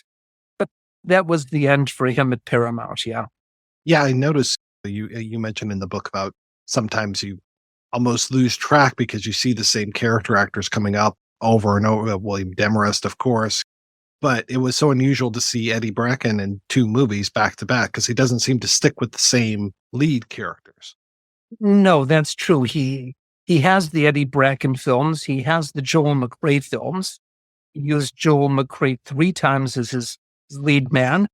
The story is that Sturges was in the commissary at Paramount and ran into Joel McCrea and said to him, "I'm going to write something for you." And Joel McCrea says, "People don't write movies for me. They write them for Gary Cooper." And Sturges says, "No, I'm going to do it." And he wound up writing 3 for Joel McCrea. So you have those. But yeah, the Sturges Stock Company, which is one of the great distinguishing features of his movies, is this group of 12, 15 character actors that he picked up around a lot. People who, for reasons of personality and physiognomy and luck, were just never destined to be lead actors. But Sturges perceived that each of them, in his or her own way, could give marvelous things to a movie. And he saw that together, they could form a kind of human landscape for his films, a human setting that would be the equivalent of what the production designer was giving him by way of a physical setting. When you see Sturges's films, you do see these same people over and over again, very often in more or less the same roles or the same type of role, but they do create this marvelous background for him that makes sense of everything that he's doing. And every once in a while, he would take one of them and use that actor differently, sometimes with amazing effects. The movie that Buddy DeSilva did manage to destroy at Paramount was a biopic, very unusual project for Sturges, a biopic which he called Triumph Over Pain, and the studio decided to call The Great Moment. It was a biopic of a Boston dentist who had invented the use of ether for anesthesia in the middle of the 19th century. And for that movie, as the antagonist of this dentist, Sturges cast Julius Tannen. Now, Tannen, in most of Sturges's movies, is the fussy guy with the thick Yiddish accent. And it doesn't matter if his name is Rafferty, he's got a thick Yiddish accent and throws his hands around in kibitzes. And he's marvelous like that. I think probably most of your listeners know Julius Tannen best from the scene in Singin' in the Rain, when sound synchronization is demonstrated at a Hollywood party. The gentleman who comes on the screen and demonstrates that, notice how my voice is coming out as my lips move.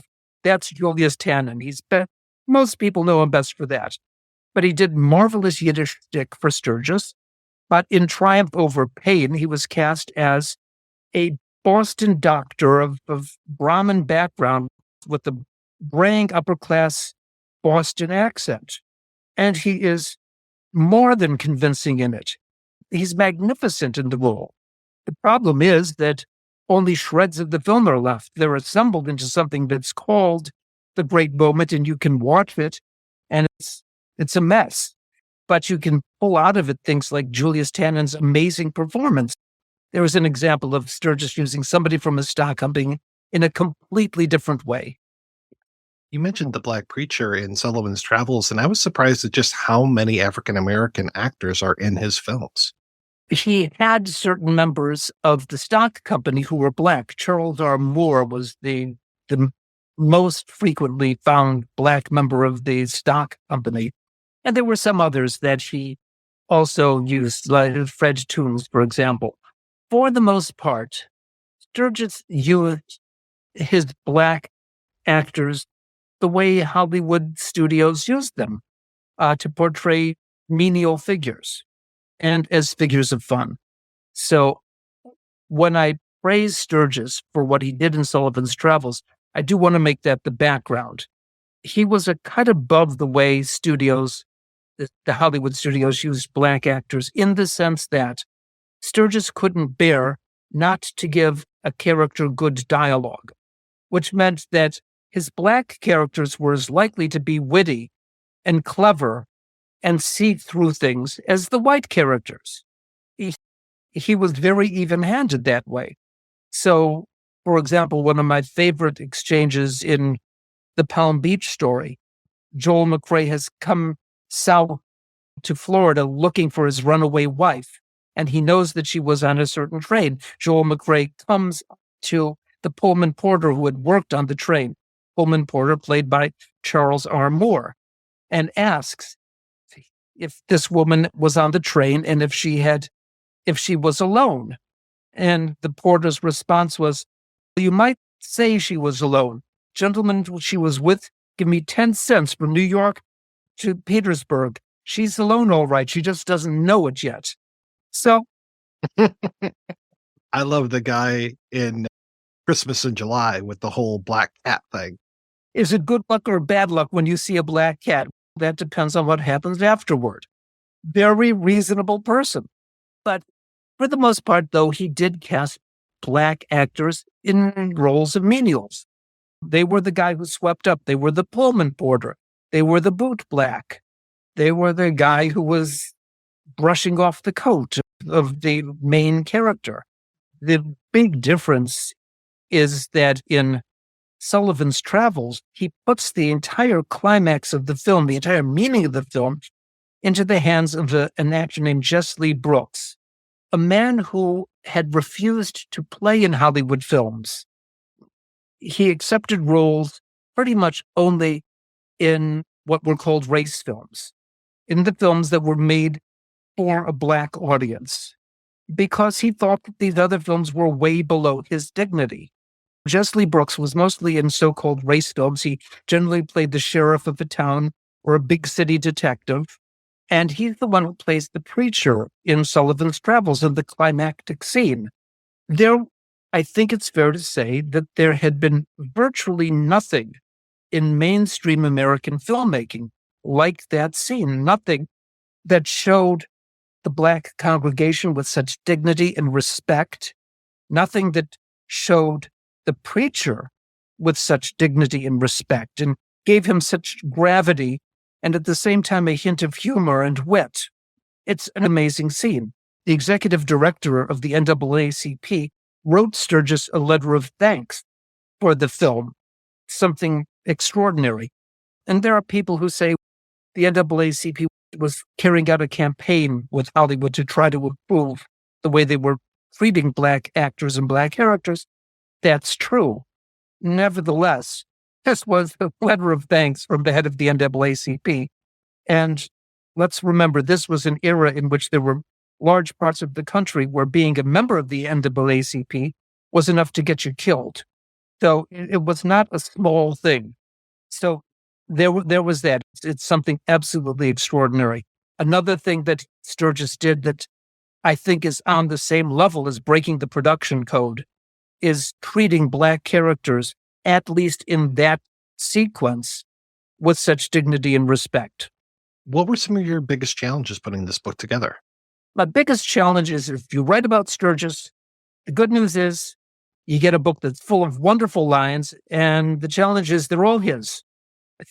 It's a real problem. I'm joking, but I'm not joking, because what are you going to do when you write about Sturges? You can't write in a pedestrian, unjovial, unjocular manner. It doesn't fit with your subject. But neither can you pretend that you're 1/10 as funny as Sturges. Very few people have been even 1/10 as funny as Sturges, and most of those haven't been as verbally dexterous. He was an amazing writer. He was a wizard with words. You have to compete with them a little bit. You can't compete with them, and you know you shouldn't be seen to try. Because if you're seen trying to compete with them, you've completely screwed yourself. You definitely took me unawares at one point. You were talking about, I can't even remember which movie it was, but you made a remark about the farce that is Mar-a-Lago in Florida these days. And that definitely gave me a good laugh. That's for the Palm Beach story. And Sturges' first-hand experience of Palm Beach and its mansions. Sturges' second wife was the daughter of Marjorie Merriweather Post, and Mar-a-Lago was her winter estate. So Sturges was brought down as a house guest to Mar-a-Lago. Marjorie Merriweather Post and her husband, E.F. Hutton, were not happy having Sturges come there as a house guest. But nevertheless, he was there because he was on the verge of marrying Eleanor Hutton. So he knew Palm Beach. And it was in that context, because he stayed at Mar-a-Lago. He was a house guest there. I mentioned, as you said, that Mar-a-Lago then was the winter home of Marjorie Merriweather Post and not a site of national disgrace. Anybody listening to this was unhappy with that. Okay, fine. Be unhappy. What are you working on these days? I don't have any immediate projects, to tell you the truth. I wish I did.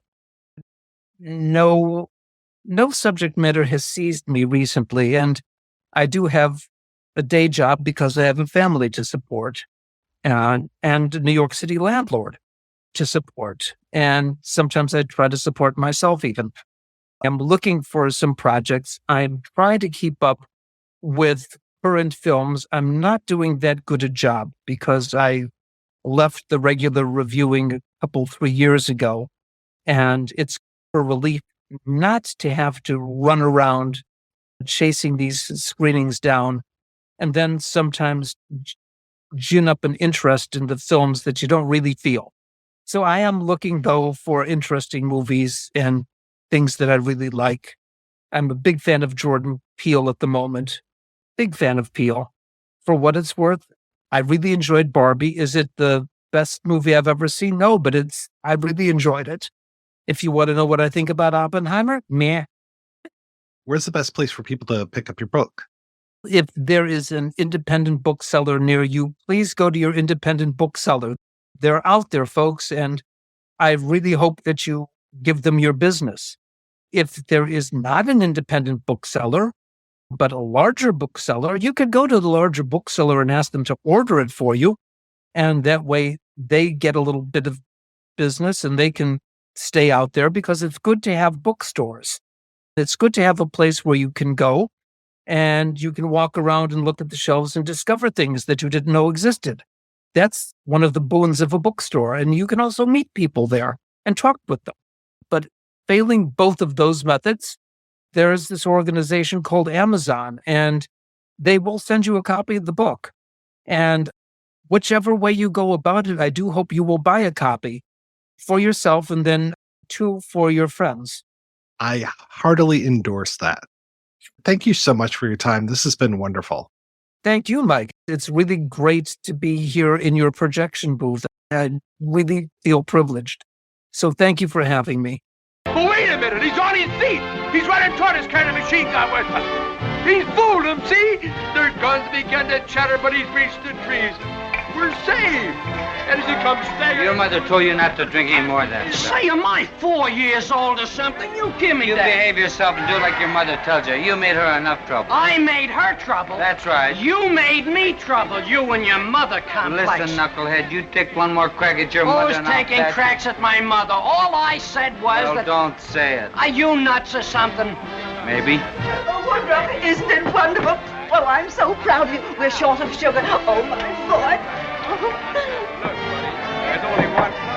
You see that look in her eyes? Yes, I saw it. Well, that's what we're working for, see? Can't you get it through that thick skull of yours? Right, you're on next. Just shoot him, Bull, about how you was in a hot spot with your foot caught in a gizmo and the ringtails is coming from all sides, and just when you ain't got a chance, who should come along? Will you quit telling lies and getting me in deeper and deeper so there'll never be a way out? They're eating it up. Let them enjoy Can I it. tell them about me and Smitty at Tulagi? Sure, only you gotta be Smitty and he's gotta be you, and you both gotta come out alive. Ding how? Everything's going great. You're gonna win the walk, and once you're in, you're in. Don't you understand an election based on fraud? Where's the fraud? Where? You was in the Marines. Look, I didn't expect this any more than you did, but now that it happened, let it happen. They want heroes, we got 6 of them. All right, we throw in the 7 for good luck. Who's counting? We're doing it for your ma, kid. They say opportunity's only got one hair on his head, and you gotta grab it while it's going by and dog it down to your might and get another chance. I don't want another chance. I don't want any part of it. Well, you got it whether you want it or not. Don't you understand that this is all based on lies? What lies? You put on the wrong blouse when the train come into the station. That could happen to The anybody. lies they're telling out front. Who's telling lies out front? Every one of those boys is telling the truth, except they changed the names a little so as not to give out military information. Lies. Anyway, those ain't lies. Those are campaign promises. They expect them.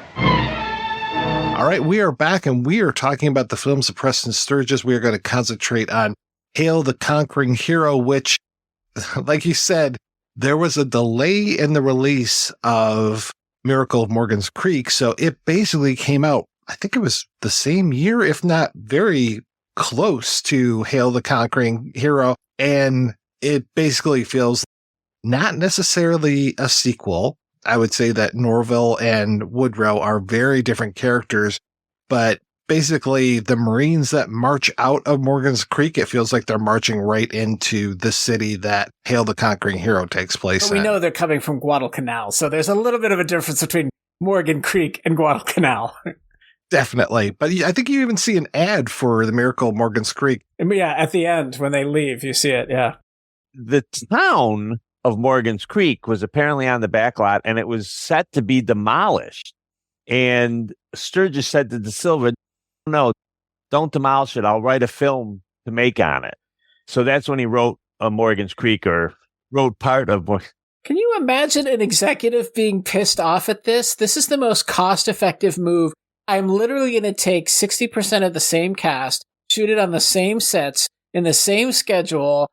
This is going to cost you nothing. It's entirely done on the back lot. And I don't know what their production schedule was, but I can't imagine that these films took months and months to shoot.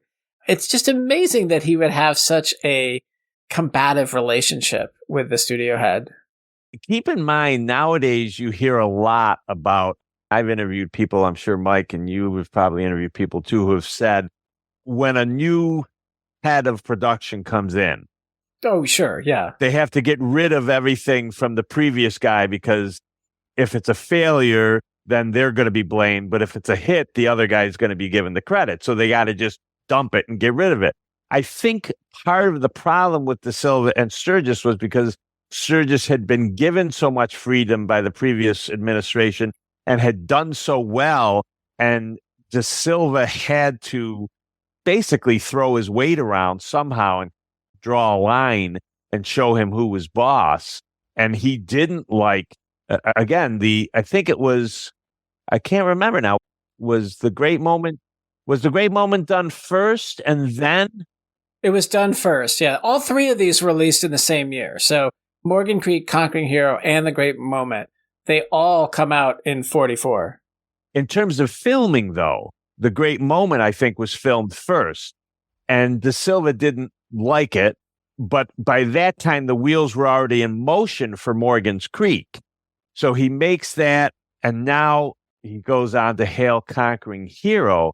And De Silva took The Great Moment and what he didn't like about that as an excuse, and that's what started all the problems between he and Sturges. And then Morgan's Creek comes out and is this giant hit, and of course, by that time, he's already doing this film now, Hail Conquering Hero. And after Hail Conquering Hero comes out, he just gives up and says, I'll go and look for another place. I'll team up with Howard Hughes. That'll go better, because Howard Hughes is the greatest partner anybody had. When Morgan's Creek comes out and makes so much money, De Silva was going to cut Conquering Hero as well. And instead, when Morgan's Creek made so much money, he invited Sturges to cut it himself. And Sturges, in a gesture of compromise, said, I'll come back and even shoot some things that you want for the ending.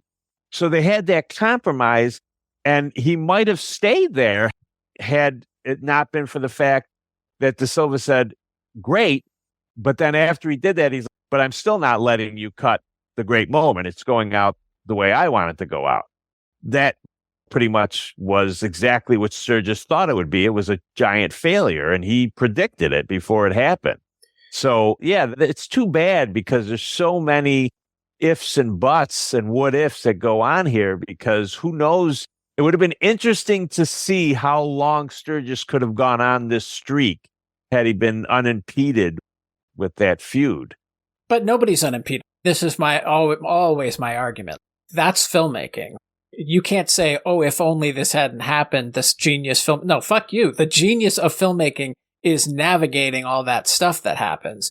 All that extra external things is just like navigating a day. All the weather problems and crew problems and everything. That's what filmmaking is. Filmmaking is not about being a genius. It's about being a problem solver.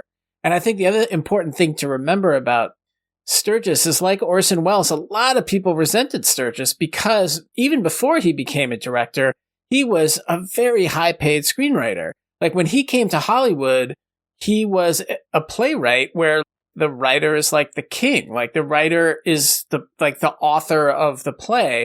And he had a great line I read in one of the things he sent us. Like, he said something like, in Hollywood, they just keep writers working in teams like piano movers. Like he described the process, but then he wrote his script for The Power and the Glory, and Jesse Lasky from Paramount bought it for a very high salary, which upset a lot of people in Hollywood who felt like this writers are going to get a swelled head. They're going to have too much power, similar to the contract Orson Welles got when he came to do, well, what eventually was his sort of blank check, carte blanche ticket that became Citizen Kane. Everybody was like, what the fuck? How's this 19-year-old kid get this? I've been working in this town for 50 years and I can't even get a Snickers bar. They weren't upset per se with with the amount he got for Power and the Glory up front. What they were afraid of was that he made that deal for a percentage of the gross. And that was what turned the other studio heads against him, because they obviously they didn't want other writers to get the same idea. And it's Aladdin's lamp. Once you let the genie out of the bottle, they figured they were all screwed after that, because if the writers, and I don't know, the Writers Guild must have already started by that point, I think, in the mid-30s, was it? Yeah. Yeah, all the guilds are in place by now at this point. Yeah, I think it was like early or mid-30s. But obviously that was going to give them a boost of power that they certainly didn't want the writers to have, no doubt. But you're right. There were a lot of people. That's a great point, is that he was resented much the same way that Wells was resented by the people who had been playing the Hollywood game for a lot longer than he had been playing it. But in terms of saying no one goes unimpeded, you must admit, 7 films of that quality, even 7 out of 8 of that quality in a 5-year period, I don't know of anyone who ever did that. Maybe Ford. He would admit himself, like he said, I got lucky. Like when his career turned, his wife says this in that great American Masters PBS documentary. She says he shrugged his shoulders and he was like, I was very lucky. He was somebody who didn't sleep a lot and was a workaholic, and I think he was justified. If you're only going to get 4 or 5 years of greatness, might as well spend all that time working, because it's, just imagine 4 or 5 years. That's nothing. That's like the pandemic practically. We all lost 4 or 5 years. And it's amazing that he wasn't just, he's writing screenplays. Eventually in those 5 years, he's directing films. He's writing songs. He's running a restaurant. He's inventing this diesel engine. And how old was he? 19 or 20 when he invented the smear-free lipstick or kiss-free? That was before he was a writer, but yeah. There are so many good stories about him. I'm starting to warm to this idea of a biopic about him, because I don't remember what I read or if it was in one of the documentaries about him, but he said he became a playwright because he was dating an actress who didn't really like him. And one day she was so tired of him that she said, do you know why I go out with you? And he was like, why? And he's like, it's because I'm writing a play and I wanted to test out situations in real life and see how you would react. And he was so horrified. He said, Madam, if you can write a play, I can write a play, and my play will run longer than your play. And so he sat down and tried to write a play, and he wrote like the 3rd act of a play really quickly. And then he had to like learn how to write the first 2 acts, but it came quite easily to him. But it's almost like he started out of spite. So of course he's going to be an arrogant guy. And apparently he was difficult, especially on Morgan Creek. There are stories of how upset both of the lead actors were with his rather autocratic directing style, which none of his stock company would say. And certainly Joel McCrea loved working with Sturges. He loved all the notes. He loved getting directed by him. But I think both Eddie and Betty were brought to tears and frustration many times over the course of that shoot. But Bracken did admit that they became great friends, though.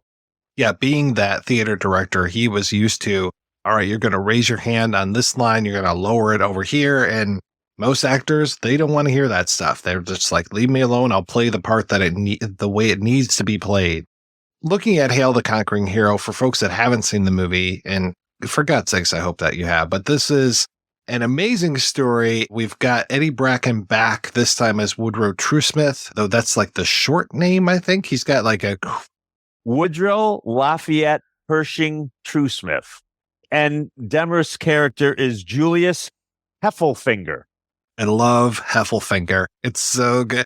It's up there with Kockenlocker, it's much definitely. better than Kockenlocker. It's Woodrow is in a bar and he's drinking, and there's a bunch of Marines that are drinking, and they don't have very much money at all. They're trying to get the barman to give them drinks for a tooth of a Japanese general that they had, and It wasn't. It was a tooth from an animal that one of the guy's father had given him years before, but he was trying to sell it as some war souvenir. And of course, the bar manager, had tons of war souvenirs. That I love that. It's a great scene. It starts. Just think of the difference. Okay, that's the first gag in that movie. The first gag in Miracle of Morgan's Creek is Betty Hutton lip syncing in a record store to a very bass voice that goes on for a long time. Like it's like telegraphing. I'm a dizzy dame in a screwball comedy. Here, I'm going to put like a big arrow at me and hang a sign saying, look how wacky and zany I am. Whereas that movie just sets up, it does multiple things at once. It's very funny. The waiter is hilariously funny, carrying all these fake souvenirs around with him. And the dialogue is funny, the anger between them. And then at the end, he just finally gives Eddie Bracken the tooth. He's like, oh, thanks for the beer, guy. You want this tooth? Wait a minute. Now, am I wrong? I didn't even think, for me, that was not even the first gag in the movie. The first gag in the movie is the shot of this sexy blonde in an off-the-shoulder gown singing the song Back Home to the Arms of Mother. I thought the juxtaposition of that sexy chanteuse singing a song called Back Home to the Arms of Mother was very funny, personally. Well, every second of this movie is very funny. Yeah.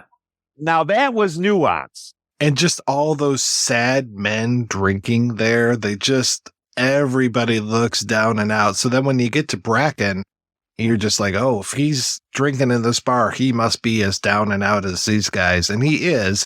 He's been away from home for a year, and he had gone to join the Marines, which apparently is the only branch in the military worth anything, at least according to William Demarest. And he has hay fever. So instead of the spots, he has hay fever in this one. And he ends up not being able to join the Marines. So he just starts working at a shipbuilding company, supporting the war in his own way, just like how he's not able to support the war in Miracle of Morgan's Creek. And when he meets up with these Marines, they decide that he needs to go back home to the arms of Mother and visit her, and they're going to fix him up to look like a military hero. They all just start pinning their medals onto his uniform that they give him. And that starts off with, we have in almost every comedy, the misunderstanding. He is not a war hero, but he is treated like one, and he is thrust into greatness because, wouldn't you know, this is right around the time that there is a mayoral race, and suddenly he gets thrust into the political realm, which is just, that's complicated too, because he told his girl to not stay faithful to him, to go out and find somebody else. She happened to find the son of the mayor, Mayor Noble.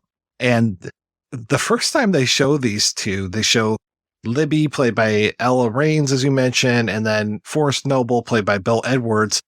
They look like the most sour people that I've ever seen. Everybody else is smiling and having a good time and enjoying. There's this whole thing where they've got, 5 bands that are all at this place. There's some sort of miscommunication, and they all are arguing about which songs are going to play when, and that poor... It's the original Battle of the Bands. And the kid that gives him the flowers and reads the proclamation and can't pronounce the flowers. I mean, yeah, it's so good. Oh, it was so good. I love that little kid who knows 1.5 songs. I like that Raymond Walburn, who plays the mayor, is constantly practicing his speeches. And that day on the train platform there, he's practicing the speech, and everything he says is a music cue and gets one of the bands to start playing. He plays that mayor like an arrogant Frank Morgan. It's one of the most wonderfully blustery character parts I've ever seen. And then Franklin Pangborn, who's another member of this stock company who's in almost every film. This is like the most screen time this actor has had in any movie. He's everywhere. He usually shows up in one scene doing very much the same stuff, like trying to organize things, but he's in over his head. I just love, again, he maintains that overwhelmed fuss budget pitch throughout the film. It never gets tedious. It never gets tiring. It's always funny when he comes back on screen. And I actually like that Ella Raines, she's a super pragmatic girl. When she's like talking about why she's going to stay with the mayor's son, even though he's obviously a drip, he's not even that bad a guy too. He thinks his dad is a blowhard, and he's just like a little too slow. Like, he's just not interesting, but he's not a bad person. But she's, I've decided to do this. I'm going to do this. And by the way, you're very tall and very attractive and very rich, and you're everything a girl could want. And I don't want this Woodrow guy anymore, but of course she does. And I have to just correct you, Mike, because he was in the Marines for a month before he got discharged. That's part of how William Demarest justifies it when he's saying, I'm committing a fraud. He's like, what fraud? You was in the Marines. We got 6 heroes. Now we got 7. Anyway, you didn't lie. Those are campaign promises. People expect that stuff. As I said before, like, you are so empathetic, not just sympathetic. It's not just that you like Eddie Bracken.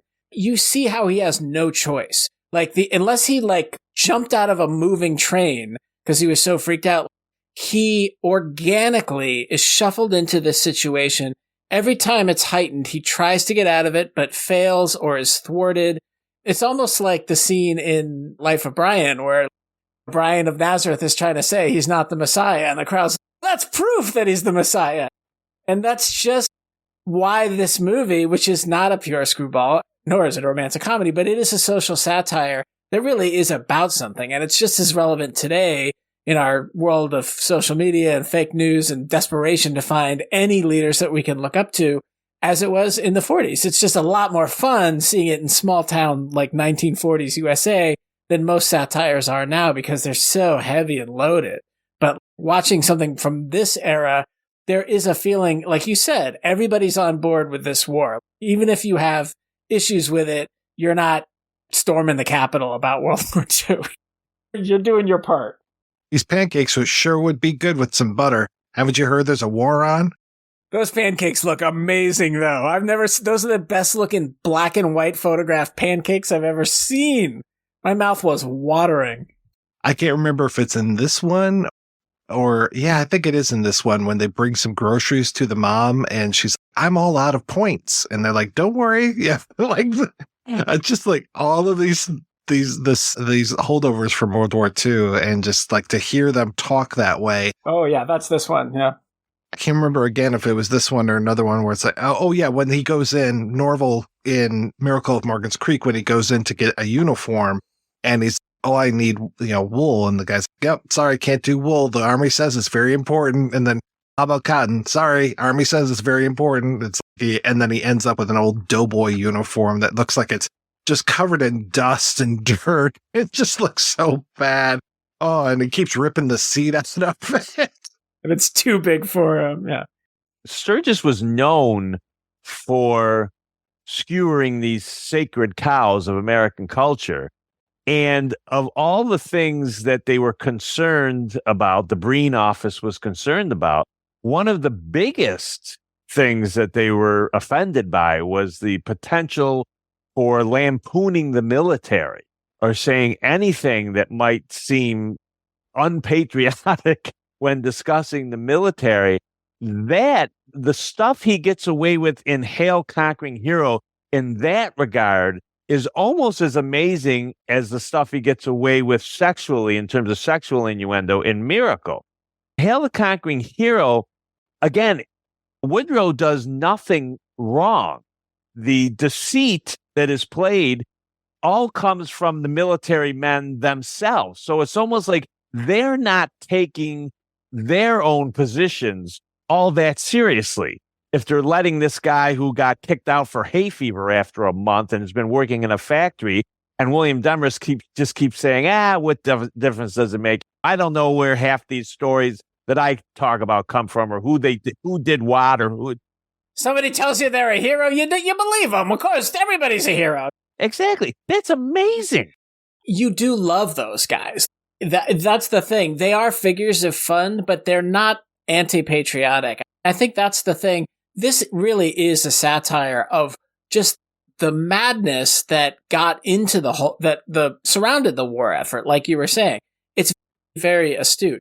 I think it's 1,000 times more astute than the sexual stuff in Morgan Creek, because Morgan Creek is not about sex. It's only about sex in terms of how sex is viewed by a ratings board, but there's nothing sexy about that movie. It's a castrated comedy that wears falsies to get laughs.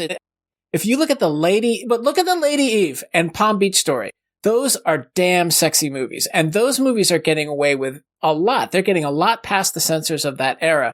But first and foremost, they're telling sexy, funny, insightful stories that the audience can relate to and laugh at. That's why I think they're good, great movies. Lady Eve, I will agree, by far is Sturges' sexiest movie. There's no question that is the sexiest movie he made. Stanwyck in there, I'm surprised every time they put the film through the projector, it didn't burn. Okay? She's fabulous in it. It's her sexiest movie too, I think. Yeah. I have to disagree with you when you say they're only finding things that aren't appropriate to a ratings board. What's sexy about that movie? Most of America did not accept an unwed mother in 1942. It was a scandal. There are volumes of stories of girls who got pregnant and the family moved from that town. Here's one for you. Bobby Darin. Anybody know anything about Bobby Darin? His sister got pregnant, or the woman he was then raised to believe was his sister. They moved to a different neighborhood after she had the baby, and they said that his mother was his sister and his grandmother was his mother. I still know people. You don't have to go back more than people I know that are only 10 years older than me who grew up in my town who experienced this, who were raised as, oh, that's an uncle. Actually, it's not an uncle. That's really your brother. You find that out when you're 65. Like I'm not saying that doesn't happen. Yeah, you're right. No, you're right. I take back what I was saying in terms of getting away with stuff. I'm just saying that those other movies are also getting away with stuff in terms of how they're challenging social mores around sex, but they are also sexy. And Hail the Conquering Hero is definitely lampooning not only the military, but just our American rah-rah, we got to do anything to support the troops and everybody's a hero thing. But it does it in a way that still feels very patriotic. It doesn't feel like these people are all stupid. It just feels like these people have gotten a little carried away and they might actually do some things that could damage themselves. It's great that they have such a shitty mayor, but yeah, he's the mayor. Woodrow's candidacy is a 48-hour candidacy, and he would have won if he hadn't come clean. He is going to win. He's a dark horse, yeah. He is still going to win. Yeah. The other thing I like about Sturges, and it happens in both of these films in particular, but Sturgis's heroes are saved at the end by either luck, kismet, or really, in my opinion, more by karma. Because as you say, Woodrow's a good guy. He didn't really do anything wrong, really. This is a kid who wanted badly to get in the war, and they wouldn't let him in, basically. So immediately he goes and just starts working for the war effort without telling anybody. The other thing is that when he's trying to come clean, at one point, what is it? When they first walk in, and then you see it again later on. And I thought this was really funny because my daughter's a psychologist, and she's always telling me about trauma and this and that. Everybody's got problems now. And I'm thinking, what would you say about this kid who was raised underneath a shrine to his martyred father? The pressure that was... And the whole town used to be his grandfather's farm, like his Civil War hero grandfather. Yeah. So the pressure that was put on this guy from day one, that is glossed over. I had forgotten. That was one aspect of this film that I had actually forgotten about, was that shrine to the father. And the movie ends with the shrine. Exactly. And he brings it up too. Like he does when he's coming clean, he brings it up. But can you also imagine that shrine, that's your father, as the mother says, oh, he's always young because he died young. The mother has gotten older. But Woodrow was never an attractive man. So you got this legacy of heroism, but also your father and grandfather were these dashing men, and you're this weird little guy. That early line when William Demarest finds out that he knew his father, and he was a fine-looking fella, didn't look anything like you. I mean, it's just, he means it as a compliment, but it's such an insult. But he's just stating a fact. He does it, yeah. And then the fact that that her fiance can't get in because he has hay fever too. Oh yeah, great detail. But he didn't get in at all. But her fiance he's gorgeous. He's everything that Eddie Bracken is not. And for me, the Marines are basically like a six-headed hydra, the way that they come after Woodrow, and the way, especially when to your point, like he's trying to get out of this. He's trying to tell the truth. He's trying to come clean. But after a while, they will not let him, to the point where they keep him hostage in his own house. There's the guy outside the door. Yeah. And the guy outside the window. It's, hey, what are you doing? Yeah. And then there's a whole second hydra with the Reform Party. The veterinarian who always runs and loses, and Franklin Pangborn and all these other party members, they're like just as much pressure on him as the Marines are. I'm trying to remember the guy who's my favorite. I think it's Al Bridge. He was really good in the last one where he's the town lawyer and just all of the things that he's talking about the law and lawyers. I really like that. This one, he's like the political boss. Yeah. Yeah. Not as many great lines in this one, but his presence is always just so welcome. And I really like him in this. Yeah. All of these, again, great faces that we have coming in that political group. It's so nice to see them all together. What does he say in Miracle where he says, I'm a lawyer. I'd love nothing better than to sue people. That's all I want to do. Yeah. That was apparently, that line was one of the ones that the Green Office wanted cut. And yeah, and Sturges just left it in there, and they let him get away with it. There were rules about not making fun of police, too. And isn't William Demarest a cop? Or he is a constable. He's the town constable. You weren't supposed to show them as buffoons. All those different people that want Norval, and he's just, I'm the town constable. I'll take him to my jail, basically to protect him from the mob. Yeah, and then he helps him break out of jail. He's committing all these crimes. Well, there's more undercutting of the code there too, because he is absolutely aiding and abetting a fugitive from his own jail in the second part of this movie.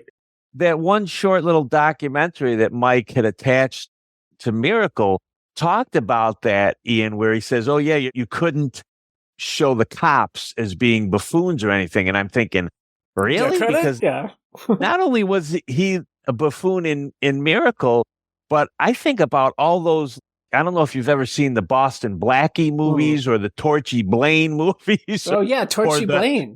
She's a detective though, but all the cops. No, she's a newspaper woman. Yeah. The detective is her boyfriend. And the guy that works with him is really dumb. He's the dumbest cop. He's like the big, dumb, like Irish flatfoot. Yeah. Yeah. And even Sam Levine in the Thin Man movies is not the sharpest knife in the drawer. So when I saw that on that documentary, because I'm thinking, man, there's a lot of dumb cops in the movies of those days. I don't think it was one of the 8 golden rules, but it was definitely like frowned upon. Like, we don't make fun of authority. Yeah. I wonder if they got away with it more often just because if it was like a comedy, maybe they were a little lax with the rules. So many film noirs. Every Sam Spade, Philip Marlowe, these private eyes do not like the cops. They have to partner with the cops every once in a while, but they treat them like a nuisance, and they're always so much smarter than the cops are. Right. But like with Maltese Falcon. Yeah, perfect example. The cops they're not buffoons. They're not buffoons, but they're in his way, and they're just not as smart as him. And they're always like, why don't you just help us? And he's just like, I'm not going to help you. You guys fuck everything up. Especially because he's usually getting a lot of money out of this too. Yeah. Yojimbo setting this person against this person, and you both pay me to protect you from each other. I mean, that the way he's getting money out of all those creeps that are going after the Falcon, it's so good. Oh no, I need $500. No, I need this. And Mike, since you brought up the stock company, because that is the thing way years ago that attracted me most to Sturges was that this recurring stock company of character, because I love these old character actors from the 30s and 40s. I love them. Speaking of Maltese Falcon, there's what's his name, Barton McLean. Barton McLean is the cop in Maltese Falcon, and he's also the cop boyfriend in Torchy Blane series as well. Those are Barton McLean. But the people that he uses in his films, oh my God. And you would see some of them, like Demarest. One of my favorite Demarest performances that's not in a Preston Sturges film is All Through the Night. Same character, basically. But even Uncle Charlie is the same character. Yeah, exactly. Yeah, he totally is. Yeah. What's his name? Sturges, he introduced me to Jack Norton, the guy who plays the perennial drunk in most films that he was in, although not in, like in Miracle, he was one of the band leaders. And was he in Hail? I'm not sure if he was in Hail Conquering Hero, but Jack Norton was the drunk in the railroad car in Palm Beach Story, who with Demarest they're the first ones to start shooting off their guns. That was Jack Norton. Franklin Pamborn, like you said, even Frank Moran, the guy who's got the voice like this, he apparently was an ex-boxer. So he was an actor before Maxie Rosenblum went from boxing to acting. J. Farrell McDonald was in like 7 or 8 of these Sturges films. He's the guy who I always remember because he is in Capra's It's a Wonderful Life. He is the guy who comes out and yells at George when George rams the car into the tree. That's J. Farrell McDonald. It's just amazing the people that he used. Chester Conklin and Jimmy Conlon, who I believe both worked in silent films. And again, Mike, in one of those little documentaries that you attached, I think it was Sturgis's widow who was saying he used a lot of these people in the first film, and once it was a success, he felt that they should share in his success. So he kept going back to them. And one of the other actors that I think I read it in the biography, one of the actors said, he said, Sturges he could be difficult and he was eccentric, but he was extremely loyal. If you were with him, you were with him no matter what. Because it wasn't just the actors that he used over and over again. It was the crew and the cinematographers and all those people that he wanted with him. He wanted a company of people that would like Ford had. Like John Ford. And you work so much better and faster and more, and things, you just have to worry so much less when you know everybody that you're working with. You can count on them. You know what to expect of them, their quirks and foibles. That's one of the reasons I think why all the Warner Brothers movies of the 30s and 40s, they really had that sort of Dream Factory thing down. Like they would never give you shit for putting the same people in the movie. That was what they did. Like the whole idea was that if you were going to see a musical, you weren't just seeing the top leads. You weren't just seeing Betty Comden, and you're going to see William Warren as the bad guy. You were going to Warren William. Warren William. Thank you. Great actor, Warren. Yeah. He'd play the bad guy. And then you'd have all these, Ruby Keeler was the lead, but then Frankie McHugh. Yeah, exactly. And then in all the gangster movies, you would have all these tough guy gangsters. And then eventually you would have people on the level of Sidney Greenstreet and Peter Lorre, who became above the title stars in their own right. But that studio's ethic or aesthetic of having the same people in similar roles makes those movies so much fun and familiar, I think. And you don't get that as much with Paramount, except with these movies of Sturges. Well, Paramount did it, I think. But I think one of the things that pissed off the Silva was that by this point, Sturges was using the people he wanted, like his company, and they weren't necessarily all Paramount. They weren't. Contract They weren't. players. They weren't. Huh? That's interesting. I don't think all of them were. No, because again, like Demarest, and again, it gets to a point where it's hard to know because, like that film I mentioned, All Through the Night, is made in the exact same time period as this. That is a Warner's film. So did Warner Brothers borrow Demarest from Paramount, or did Paramount borrow Demarest from Warner's? Or was Demarest one of these rare guys who said, I'll go it alone and just be independent? I think in some ways the character guys could get away with that more than the stars could in those days. But it would be interesting to try to find out who everybody was quote unquote under contract with, because as we know, they did trade them back and forth all the time. But that was one of De Silva's problems with Ella Raines, is he wanted to use a woman who was under contract to Paramount. I see. And she wasn't under contract to Paramount. Okay. And yeah, I'm glad that she takes the back seat to the rest of this. This really does not need to be a romantic comedy. It needs to be the Marines versus the politicians, with poor Woodrow stuck right in the middle. While you guys were talking, I looked up that song, Home to the Arms of Mother, written by Preston Sturges, as well as, not too surprising, but the We Want Woodrow song that they come up with within hours, and they have music that goes with it and all this because he's home and he is going to be our new mayor. Also Preston Sturges that's as not well. so I don't know if there was surprising. I don't know if there was a soundtrack album for this one, but I doubt it. It's a pretty good chant that we want Woodrow. You get that stuck in your head. If I was outdoors at a political rally at this, that's a pretty fun song, I think. But yeah, I like that Ella Raines is just one element. Like it's the perfect, as we were talking about that big crowd scene, the first huge scene is when he arrives in town and like the whole town has come out for him. And we talked about long takes. Like some of these are long takes with hundreds of extras. And we start to identify with and empathize with Woodrow. He is in over his head to such a degree. Like at first he's worried about disappointing his mother. That's the whole reason why he hasn't come home. He doesn't want to disappoint her, that he's not a war hero. So this poor guy he's done one lie that he did to save his mother's or his reputation, or his mother feeling not proud of him.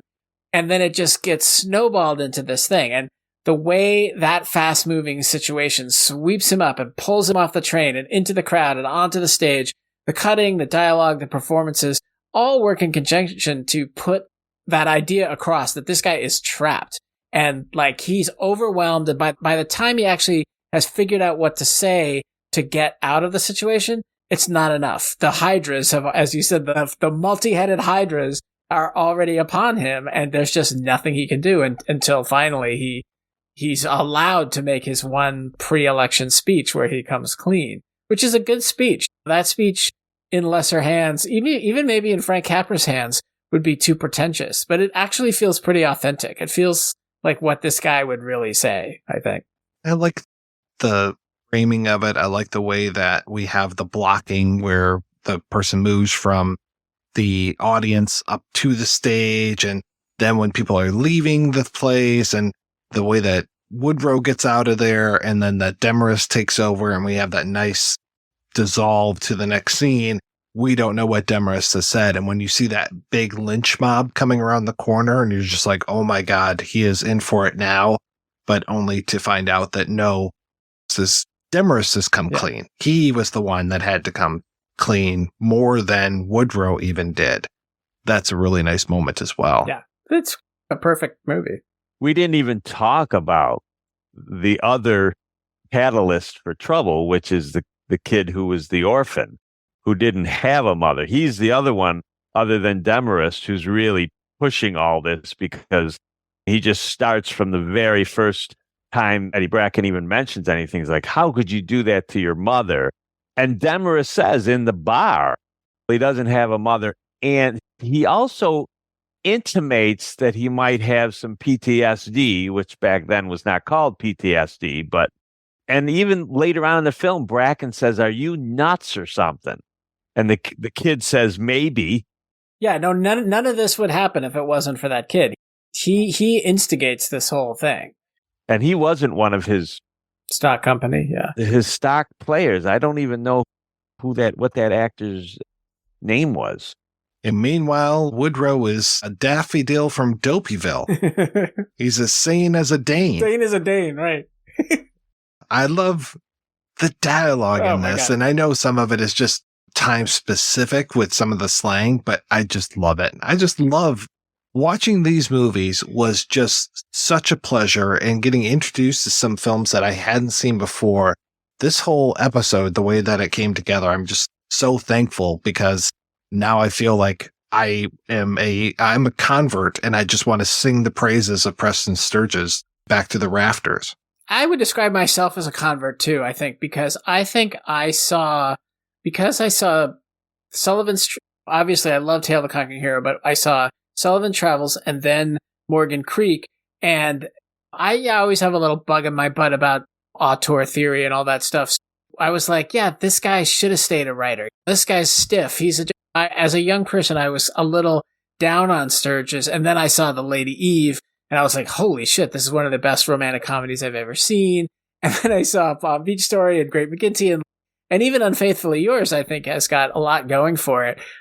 I really do think that this is a very unusual, very talented, very unique career. And this is the other thing that I was fascinated to learn, and this has been reported in every source you sent us, Mike, that he didn't actually write his scripts. He dictated them to his secretary and acted out all the dialogue that the secretary would transcribe. I've never understood how this is possible. This is apparently how Barry Levinson also wrote Diner and Tin Men and all his early films. Is this just first drafts, or are people actually writing scripts of the quality? That's like Mozart. You can't write Hail the Conquering Hero by standing in front of a tape recorder and talking. That isn't possible unless you literally are a Mozart-level genius when it comes to improvising dialogue and a narrative structure. So, do you guys know more details about that? It's always just thrown out as this factoid, but I'm always like, do people who throw that factoid out, have they ever tried to write a screenplay? Or have they spent any time in the industry where how screenplays are written? It just seems impossible to me. But one of the things I liked was that his secretary, whose last name, it was a gentleman, and his last name was Gillette, and I guess Sturges called him Gilletti. But he said, he's quoted in this biography by James Curtis as saying about Sturges, he hated to work. He basically did everything to waste time before he had to sit. And Sturges, as you mentioned earlier, Ian, by, again, every account, he didn't sleep much. Yeah. Well, I forgot about the whole restaurant thing. He's at his restaurant every night, hanging out. So he's like Rick Blaine. That's what Gillette said, was that I had to adjust to his schedule because he says, I was used to working during the day. He said, we never worked during the day. I came over to get him at 5 or so, 6 o'clock in the evening. We'd go out for drinks. Then he'd go out for dinner. And he said he wouldn't talk about the script at all during this time.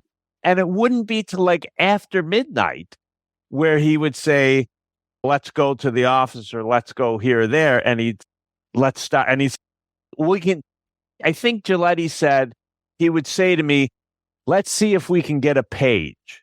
And then they'd go and he'd start dictating. And the assistant said he might have 20 pages done by the time the sun came up. And he says almost none of it had to be changed. It's bizarre. So there was definitely something genius-like about him, for sure.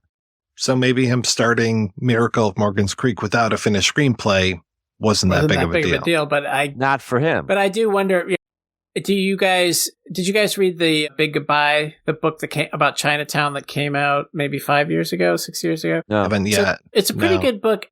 It's very redundant if you've already read like the biographies of John Huston and Roman Polanski and Jack Nicholson, but like Robert Towne doesn't have a biography, at least not one that I've ever found. And it's really fascinating. It basically describes Robert Towne as having a writing partner who's like a silent partner who basically all the writing Robert Towne did, at least over that stretch of his career, was done in conjunction with this other guy, bouncing ideas off of and writing down. And so whenever I hear those stories, I'm always like, was this secretary just taking dictation, or is this secretary now actually structuring a screenplay out of like brilliant improvised scenes or, dictated scenes?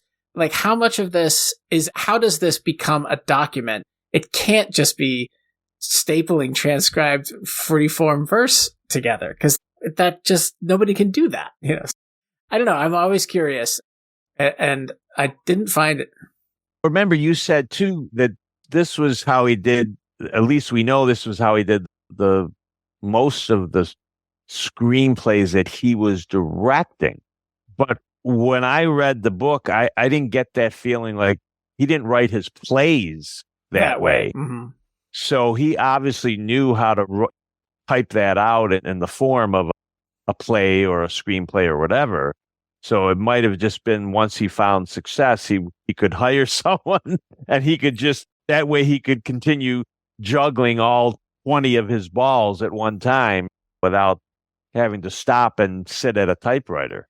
All right, we're going to take another break and play a preview for next week's show right after these brief messages. Synchronize your watches. Hold on to your seats. Catch your breath. Mr. Hudsucker. And get ready for the magic. From the award-winning creators of Blood Simple and Raising Arizona, and Joel Silver, who brought you Lethal Weapon and Die Hard, comes a comedy that's sure to take your breath away.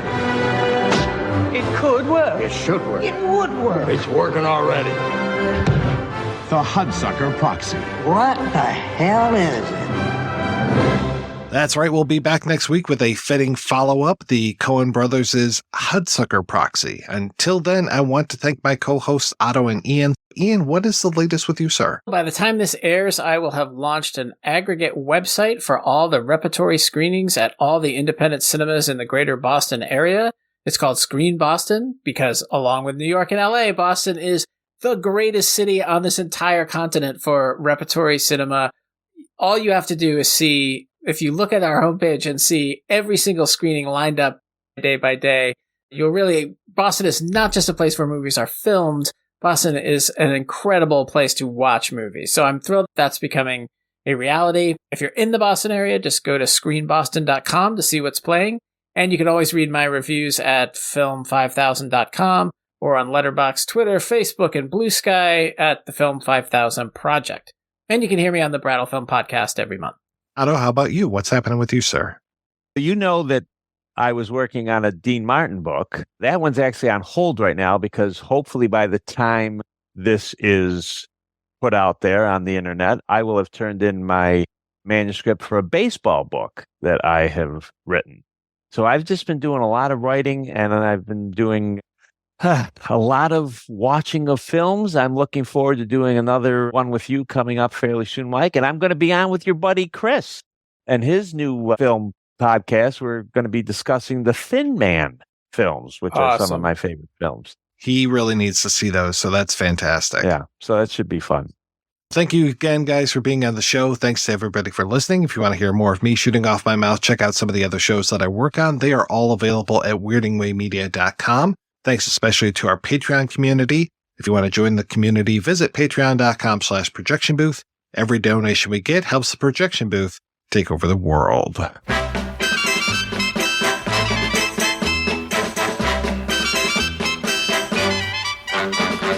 Hail to the conquering hero. There he goes with the girl he stole from me. Hail to the conquering hero. Look at him, he's as proud as he can be.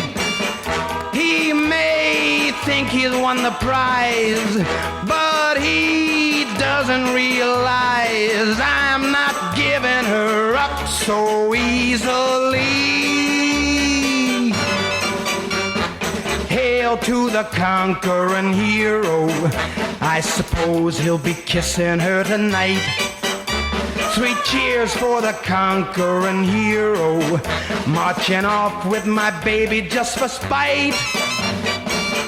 While he is making with romance, I'll be planning an advance. I'm not giving her up without a fight. For now I may retreat, but I won't admit defeat.